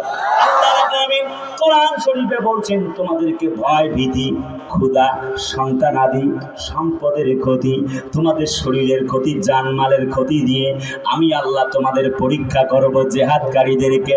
শোনো শোনো বান্দারা, জীবন যদি দিতে হয় আমার রবের পক্ষে, কোরআনের পক্ষে যদি তোমরা থাকতে পারো, আল্লাহ রাব্বুল আলামিন সে কথাটা কোরআন শরীফে বলছেন, ওয়ালা তাহসাবান্নাল্লাযীনা কুতিলু ফি সাবিলিল্লাহি আমওয়াতান বাল আহইয়াউন ইনদা রাব্বিহিম ইউরযাকুন।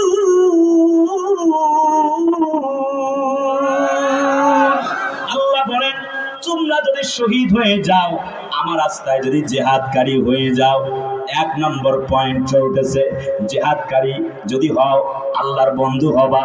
কিন্তু এবার আমি বলতেছিলাম জিহাদকারী হলে লাভ কি? আল্লাহ কয় ওয়ালা তাহসাবান্নাল্লাযীনা কুতিলু, তোমরা যদি জিহাদ করতে গিয়ে শহীদ হয়ে যাও, আমি আল্লাহ কথা দিলাম তোমাদেরকে জান্নাতের মালিক বানায়া দিব। শুধু কি জান্নাতের মালিক বানাবো নাকি, আমি আল্লাহ রাব্বুল আলামিন তোমাদেরকে জান্নাতে নিজ হাতে তোমাদেরকে খাবার খাওয়ায়া দিব। হযরত আব্দুল্লাহ ইবনে মাসউদ শহীদ, হযরত হামজালা শহীদ হয়ে গেলাম। হযরত আব্দুল্লাহ বিন জাহাশ বলেন, আমি লক্ষ্য করে তাকায়া দেখলাম আমিরে হামজাকে ধরা হলো, তার কলিজা থেকে, তার জিভ কলিজা থেকে তার কলিজাটা বের করা হলো, বুকটা ফায়রা। আমিরে হামজা নাক কাটা হচ্ছে, কান কাটা হচ্ছে, আঙ্গুলগুলি কেটে কেটে টুকরা টুকরা করা হচ্ছে। হযরত আব্দুল্লাহ বিন জাহাশ রাসূলুল্লাহর একজন জলিলে কদর সাহাবী, তিনি বলেন, আমি লক্ষ্য করে দেখলাম আমির হামজাকে জিজ্ঞেস করা হলো, বলো তুমি মুহাম্মাদের কালেমা ছাড়বা কিনা? কি জন্য ভাতিজার ইসলাম গ্রহণ করেছো, নয়া ধর্ম তুমি গ্রহণ করেছো, বলো তো, বলো দেখি তুমি ছাড়বা কিনা? কতক্ষণ পর ছাড়বা, এক্ষুনি বলো। আমির হামজার পা কাটা হচ্ছে, নাক কাটা হচ্ছে, কান কাটা হচ্ছে। আব্দুল্লাহ বিন জাহাশ বলে, আমি কাছে থেকে থেকে শুনতে লাগলাম, আমি লক্ষ্য করতে লাগলাম, লুক এন্ড অবজার্ভ, আমি দুঃখ করি নাই, চিন্তাও করি নাই, আমি থাকতে লাগলাম, দেখি তো নবীর চাচা কি বলে। জীবনটা চলে যায়, হযরত বিশ্ব নবীজির কাছে খবর চলে গেল, আমির হামজা জমিন থেকে বিদায় নিয়েছেন, তার কলিজাটা টান দিয়ে ছিঁড়ে হিন্দা নামক কুলাঙ্গারের বাচ্চা তাকে জমিন থেকে বিদায় করেছেন। পরবর্তী ইসলাম কবুল করেছেন, তার প্রতি রাদিয়াল্লাহু তাআলা আনহুম ব্যবহার করছি, কিন্তু তখন পর্যন্ত গালি আসতো তার জন্যে। আল্লাহর নবীজি সাহাবীর তার চাচার কলিজাটা টান দিয়ে চিবিয়ে চিবিয়ে খাচ্ছিলেন। এমনি করে আব্দুল্লাহ বিন জাহাশ নবীর কাছে গিয়ে বললেন, ইয়া রাসূলুল্লাহ, আপনি তো সেদিন আবু বকরের সামনে বলেছিলেন, আবু বকর গো, যদি তুমি জিহাদ করে শহীদ হয়ে আল্লাহর বন্ধু হতে পারো, কথা দিচ্ছি তুমি আল্লাহর জান্নাতের মালিক হয়ে যাবা। এই বক্তব্য শুনে আপনার চাচাজান আমির হামজা শহীদ হয়েছেন। ওগো নবীজি, আমি আব্দুল্লাহ বিন জাহাশ আপনার কাছে বলছি, ওই স্থানে আমির হামজা না হয়ে আমি আব্দুল্লাহ বিন জাহাশের যদি হাত কাটা হতো, যদি পা কাটা হতো, যদি আমার কান কাটা হতো, যদি আমার নাক কাটা হতো, গো নবীজি আল্লাহর কসম করে বলি, এর চাইতে বড় সৌভাগ্যবান আর কেউ হতো না। আল্লাহ নবীজির সামনে আমির হামজার লাশটা নিয়ে আসা হলো। নবীজির চোখ বেয়ে বেয়ে পানি বের হচ্ছে। নবীজি চিৎকার মেরে মেরে কাঁদতে লাগলেন, প্রাণের কলিজার টুকরা আত্মার আত্মীয় একমাত্র চাচার বিদায় নবীজির মনটা বড় খারাপ হয়ে গেল। নবীজি চিৎকার মরে কাঁদতে লাগলেন। আল্লাহ বলে, ও নবীজি তুমি কান্দো কেন? একটুকু তো চিন্তার কোনো কারণ নাই গো নবীজি।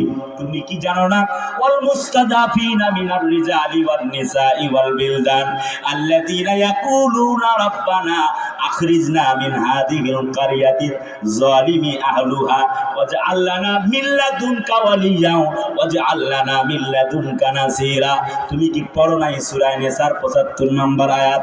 আল্লাহ বলেন, তোমাদের কি হয়েছে? ওমা লাকুম লা তুকাতিলুনা ফি সাবিলিল্লাহ, কি হলো যে তোমরা আল্লাহর রাস্তায় জিহাদ করো না? তোমার কি জন্য মনটা খারাপ গো নবীজি? ওয়ালা তাকুলু লিমান ইউকতালু ফি সাবিলিল্লাহি আমওয়াত।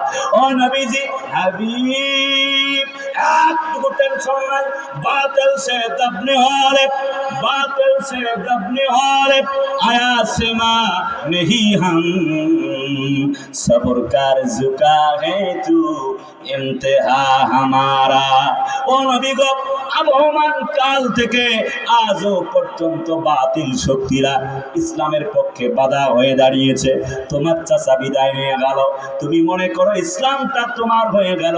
তোমার চাচার বিদায়ে আমি আল্লাহ রাব্বুল আমিন খুশি আছি। লক্ষ্য করো, টেনশন করো না। তোমার এক চাচা বিদায় নিয়েছে, লক্ষ চাচা তোমার পাশে দাঁড়িয়ে যাবে। নবীজির মনটা ভালো হয়ে গেল। নবীজি আপন চাচাকে কবরে নামাচ্ছেন।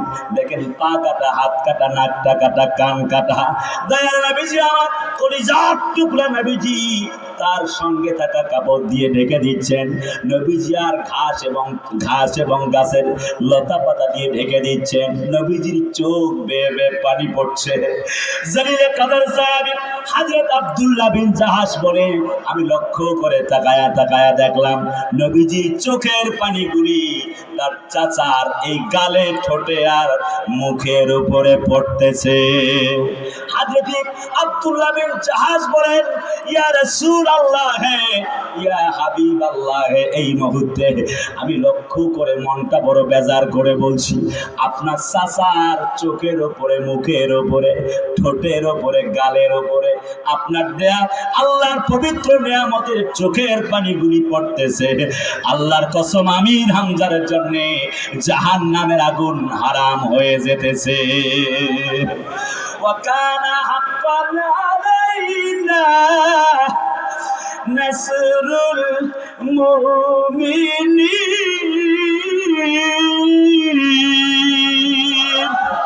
ও নবী গো, যদি মুমিন হও তোমাদেরকে বিজয় দেব, কোনো ভয় নাই। এমনি করে হাঁটি হাঁটি পা পা করে সাথীরা শহীদ হয়ে গেল। হযরত খুবাইবকে ফাঁসির মঞ্চে ঝুলায় দেওয়া হলো। খাব্বাবকে ধরা হলো। তিনি ছিলেন একজন কামার। খাব্বাবকে এমনি করে ধরবার পরে পিঠ মুড়া দিয়ে বেঁধে দেওয়া হলো, হাত দুটি বেঁধে ফেলা হলো, পা দুটি বেঁধে ফেলা হলো। কি দিয়ে? তার দিয়ে। বাঁধবার পরে হযরত খাব্বাব ছিলেন একজন কামার। একটা হাপড় টান দেয় কামারেরা, দেয় না? কথা কম দেয় না, সামন দিক থেকে আগুন বের হতেছে দাউ দাউ করে। হযরত খাব্বাবকে তার ওই কামারের ঘরের আগুনের মধ্যে শুইয়ে দিয়ে হাপড়টা এমনি করে টান দেওয়া হচ্ছে। হযরত খাব্বাবের রক্ত আর গোশতগুলি পুড়ে গেল, দাড়িগুলি পুড়ে গেল, চুলগুলি পুড়ে গিয়ে চামড়াগুলি ফুটতেছে, রক্তগুলি ফুটে ফুটে এবার চামড়াগুলি ফুটে ফুটে পড়তেছে। হযরত খাব্বাবের রক্ত আর গোশতগুলি পুড়ে পুড়ে আগুন পর্যন্ত নিভে যায়। হযরত খাব্বাব একটি মুহূর্তের জন্য আল্লাহর কোরআন ছেড়ে দেয় নাই।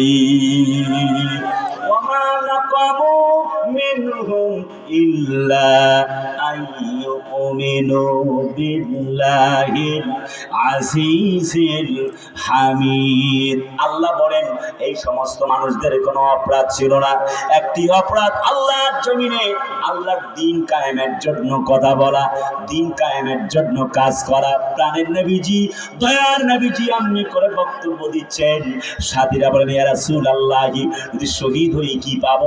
হযরত ওমর সামনে দৌড়িয়ে এলেন, দৌড়ে আসবার পরে ওমর বলে নবী গো যদি শহীদ হয়ে যায় কি পাবো? নবীজি বললেন জান্নাত পাবা। আমির হামজাকে পেয়েছে নাকি? হযরত নবীজি বললেন নাম ইয়া ওমর, হে ওমর। ইয়া রাসূলুল্লাহ বলুন তো দেখি যারা শহীদ হয়েছে তারা পেয়েছে নাকি?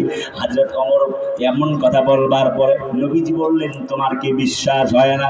ওমর বলে না, দেখা আল্লাহকে আপনার কথা বিশ্বাস করে নিয়েছি, শহীদ হবার জন্য প্রস্তুত গো নবীজি। তবে জিজ্ঞেস করতে চাই শহীদ হলে আমি কি পেয়ে যাব? নবীজি পড়লেন কানাত লাহুম জান্নাতুল ফিরদাউসি নুজুলা। তাফসীরে ফি জিলালিল কোরআনে আল্লামা সাইয়্যিদ কুতুব শহীদ রাহিমাহুল্লাহ বলেন কানাত তাদের জন্য আছে, লাহুম মানে তাদের জন্য, জান্নাতুল ফিরদাউস মানে জান্নাতুল ফিরদাউস। হযরত ওমর বলে আর তৃতীয় কথা কি? নবীজি বললেন তৃতীয় বলতে কোনো কথা নাই, এক শহীদ হলে জান্নাত, আর যদি কাফেরদের পক্ষে যুদ্ধ করো তাহলে জাহান্নাম, শয়তানের পক্ষ থাকলে জাহান্নাম। হযরত ওমর লাফ দিয়ে নাঙ্গা তরবারি বের করলেন, বললেন ইয়া রাসূলুল্লাহ কাফেরদেরকে এক্ষুনি আমি বিদায় করে দিব। ওয়াল্লাহি তাল্লাহি বিল্লাহি আল্লাহর কসম করে বলি গো নবীজি, যেহেতু আল্লাহর জান্নাতে যাব শহীদ হবার কারণে আর একটি মুহূর্ত দেরি করতে চাই না, আল্লাহর কালামের জন্য শহীদ হয়ে মরে যেতে চাই। বন্ধুরা আমার, ও চুয়াডাঙ্গাবাসী, শেষ প্রান্তে কথা দাঁড়ানো, শেষ কথা চলছে। তার মানে হযরত খাব্বাব আগুনে পুড়লেন, তবুও জীবন দিলেন, ঈমান দেয় নাই, আল্লাহকে ভরে নাই। কথা বলে না কেন? হযরত ওমর জীবন দিলেন, তাকে নামাজের মধ্যে থাকা অবস্থায় ছুরি পেটের মধ্যে ঢুকায়া শহীদ করে দেওয়া হলো। কালিমা ছাড়ে নাই। যদি আমাদের আল্লাহ নবীজির সাহাবীরা এমনি করে জীবন দিয়েছে, এই পৃথিবীতে অসংখ্য মনীষীরা তাই জীবন দিয়েছেন। আপনারা একটা কাহিনী খুব লক্ষ্য করে শোনা লাগবে, লম্বা সময় কিন্তু বলবো না, শর্ট 3 ঘন্টার ওয়াজ 3 মিনিটে করে দিতে চাই। জামাল আবদে নাসের মিশরের প্রধানমন্ত্রী, তিনি ধরলেন সৈয়দ শহীদ কুতুব, তিনি এক ফি জিলালিল কোরআন, কোরআনের তাফসীর লেখছে, ওই ব্যক্তিরে ধরলেন। ধরার পরে বললেন বেটা বলো তো তুমি জিহাদের আয়াত বাদ দিবা কিনা, বই লেখা বন্ধ করবা কিনা, কিসের তোমার জিহাদ জিহাদ, ইসলাম কায়েম, দ্বীন কায়েম, এই সকলকে বিশ্বাস করি না, বলো তুমি লেখা বন্ধ করবা কিনা আল্লাহর পথে। মিশরের ফি জিলালিল কোরআন কিতাবের লেখক, কোরআন শরীফের ব্যাখ্যাকারের লেখক, লেখকের নাম সাইয়্যিদ কুতুব শহীদ, তিনি বললেন না, ওয়াল্লাহি যে আল্লাহর হাতে আমার প্রাণ জীবন দিতে পারি, আল্লাহর কোরআন লেখা বন্ধ করতে পারি না।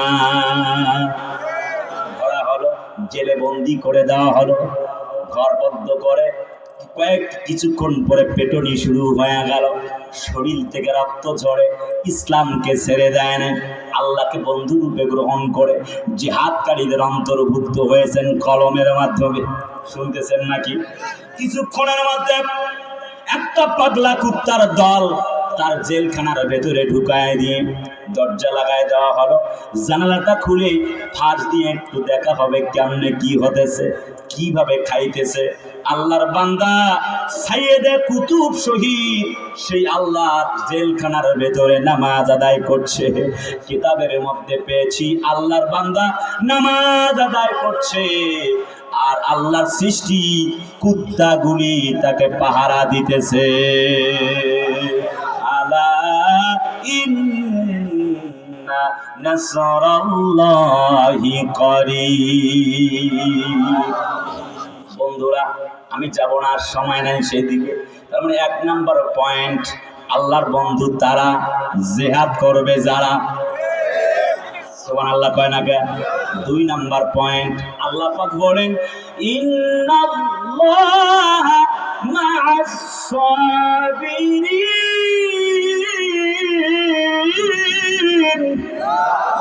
মানে সবরকারী যারা, আল্লাহর বন্ধু তারা। সুবহানাল্লাহ কয় না?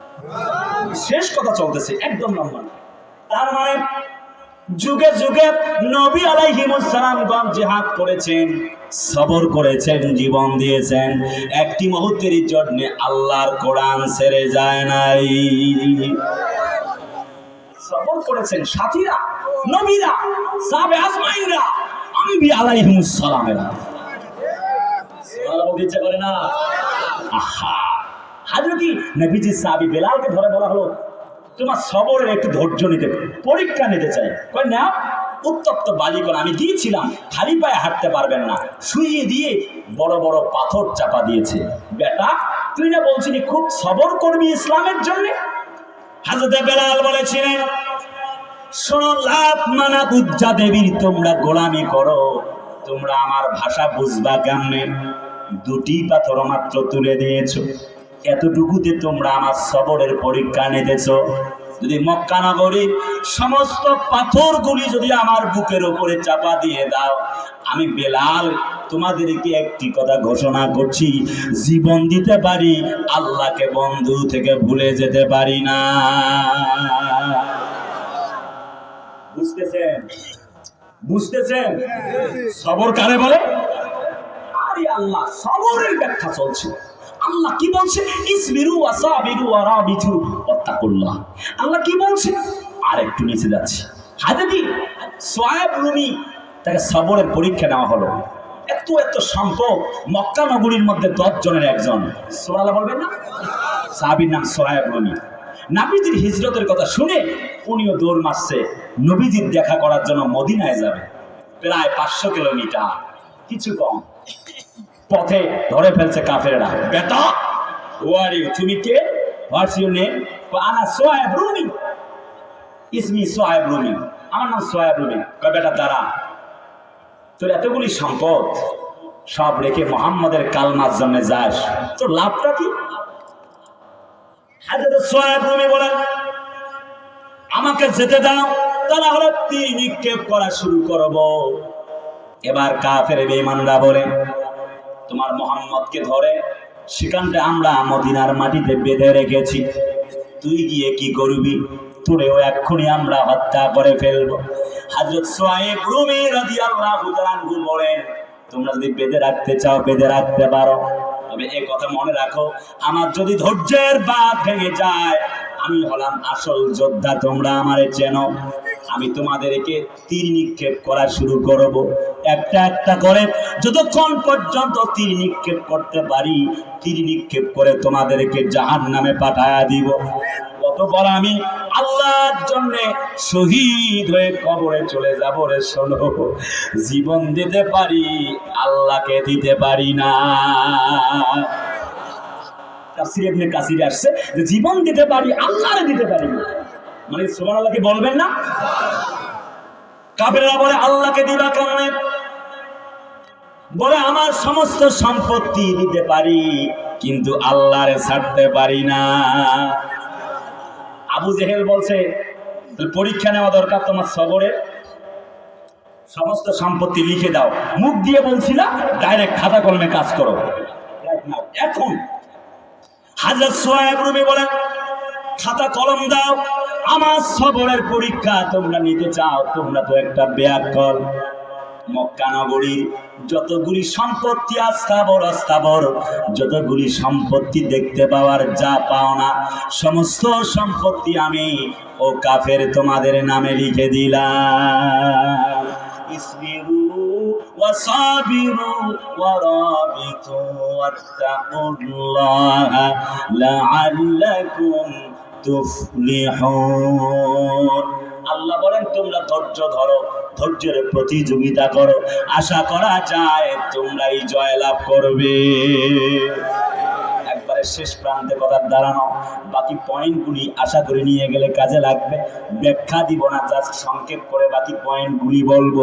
খুব গুরুত্বপূর্ণ পয়েন্ট, 29টি পয়েন্টে আজ কথা বলছি, কিন্তু কোন দিক থেকে সময় চলে গেছে বুঝতে পারিনি। ভাইজানেরা আমার, আল্লাহ নবীজির সাহাবী নাম হলো সোয়াইব রুমি, সমস্ত সম্পত্তি লিখে দিলেন। বিনিময় তাকে সামনের দিকে যাবার জন্য দেওয়া হলো। হযরত সোয়াইব রুমি নবীজির দরবারে চলে গেলেন মদিনায়। নবীজির সঙ্গে সাক্ষাৎ হয়ে গেল, সালাম দিলেন, ইয়া রাসূলুল্লাহি আমি সোহাইব রুমি আপনার কাছে এসেছি। নবীজি বলেন, তুমি 10 জনের মধ্যে একজন, তোমার সম্পদগুলি কি হয়ে গেল? কেমনে তুমি সবর করে আসলে? হযরত সোহাইব রুমি বলেন, ইয়া রাসূলুল্লাহি দুনিয়া হচ্ছে ওয়ামাল হায়াতুদ দুনিয়া ইল্লা মাতাউল গুরুর।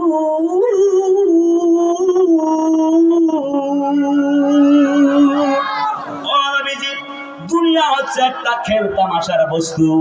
ফামান যুহজিহা আনিন নারি ওয়া উদখিলাল জান্নাতা ফাকাদ ফাজ। নবীজি, প্রকৃত সফল তো ওই ব্যক্তি যে ব্যক্তি জাহান্নাম থেকে মুক্তি হয়ে আল্লাহর জান্নাতে চলে গেছে। আমি আমার সমস্ত সম্পত্তির বিনিময়ে ধৈর্য ধারণ করে আজ মদিনার মাটিতে এসেছি। ও নবীজি, আপনার সঙ্গে আমার হাসর নাসর যেন হয়। নবীজি আমার আসমানের দিকে চেয়ে রইলেন। আল্লাহ রাব্বুল আলামিন সূরা হাসরের 9 নম্বর আয়াতে কারিমা তার জন্য নাজিল করে দিলেন, ওয়া মিনান নাসি মান ইয়াশরি নাফসাহু ইবতিগা মারদাতিল্লাহ ওয়াল্লাহু রাউফুম বিল ইবাদ। আল্লাহর কাছে ওই সকল ব্যক্তি প্রিয় যারা তাদের জান এবং মাল আল্লাহ রাস্তায় ব্যয় করবার পরে আল্লাহর জমিনে আল্লাহ দ্বীন কায়েম করবার জন্য ধৈর্য ধরেছে, সংগ্রাম করেছে, জীবন দিয়েছে। ওই ব্যক্তিগুলি আল্লাহর কাছে পূত পবিত্র হয়ে গেছে। হাজরতে জিবরিল আমিন আসছেন একবার ইব্রাহিম নবীর সঙ্গে কথা বলছেন, আপনি কি চান? হযরত ইব্রাহিম নবী বলেন, আমি মৃত্যুকে একটু দেখতে চাই। সুবহানাল্লাহ। শেষ দিকে কথা চলছে, খুব বিরক্ত আপনারা আছেন, কিন্তু আসছি কষ্ট করে। এটা 2-3 মিনিট পয়েন্টগুলি জাস্ট আপনাদেরকে বলে বিদায় নেব। ভাইজানেরা, একটি পর্যায়ে ইব্রাহিম নবী বলে, আপনি মৃত্যু দেখতে চান? বলে হ্যাঁ। আচ্ছা, আল্লাহর কাছে চলে গেছেন জিবরিল আমিন। আচ্ছা, আমি আজরাইলকে অর্ডার দিচ্ছি, আজরাইল যাও তো। চলে আসছেন। মৃত্যুর এমন ভয়ঙ্কর রূপ, চোখে, নাকে, মুখে, নখের আগা দিয়ে অগ্নি স্ফুলিঙ্গ বের হচ্ছে। হযরত ইব্রাহিম নবী দেখে হঠাৎ বেহুশ, তিনি বেকার হয়ে ধৈর্য ধরতে পারছেন না। আল্লাহ ওহী করলেন, টেলিফোন করলেন, শোনো ইব্রাহিম, ভয় পেও না। যে ব্যক্তিগুলি সবরকারী হবে আমি আল্লাহ তাদেরকে মাফ করে জান্নাতের মালিক বানায়া দিব। ইয়া আইয়াতুহান নাফসুল মুতমাইন্না। জোরে কন্না আল্লাহু আকবার। আল্লাহ পাক বলে, ওহে বিশ্বস্ত আত্মা, আসো আল্লাহর জন্য তুমি আসো, এক মুহূর্ত দেরি করবার কোনো দরকার নাই। ইব্রাহিম নবীকে আল্লাহ সবরের পরীক্ষা নিলেন আগুনে ফেলবার মধ্য দিয়ে। কাহিনী আপনাদের জানা, 40 দিন আগুনে ছিলেন, ধৈর্য ধরলেন আল্লাহর উপরে। অবশেষে আল্লাহ আগুনকে ফুল বাগান বানিয়ে দিয়েছেন। কথা বলে না, আজ भी हो इब्राहिम का ईमा पैदा अब कर सकती है এক আন্দাজে গুলিস্তা পয়দা। মুসার মতো ঈমান হলে রাস্তা হবে সাগর জলে, নবী ইউসুফের মতো ঈমান হলে একে একে দরজা খোলে। নবী ইব্রাহিমের মতো ঈমান যদি আজ কোথাও কাকে বিদ্যমান করতে পারে অগ্নিকুণ্ডে খুবসুরত এক ফুলবাগান।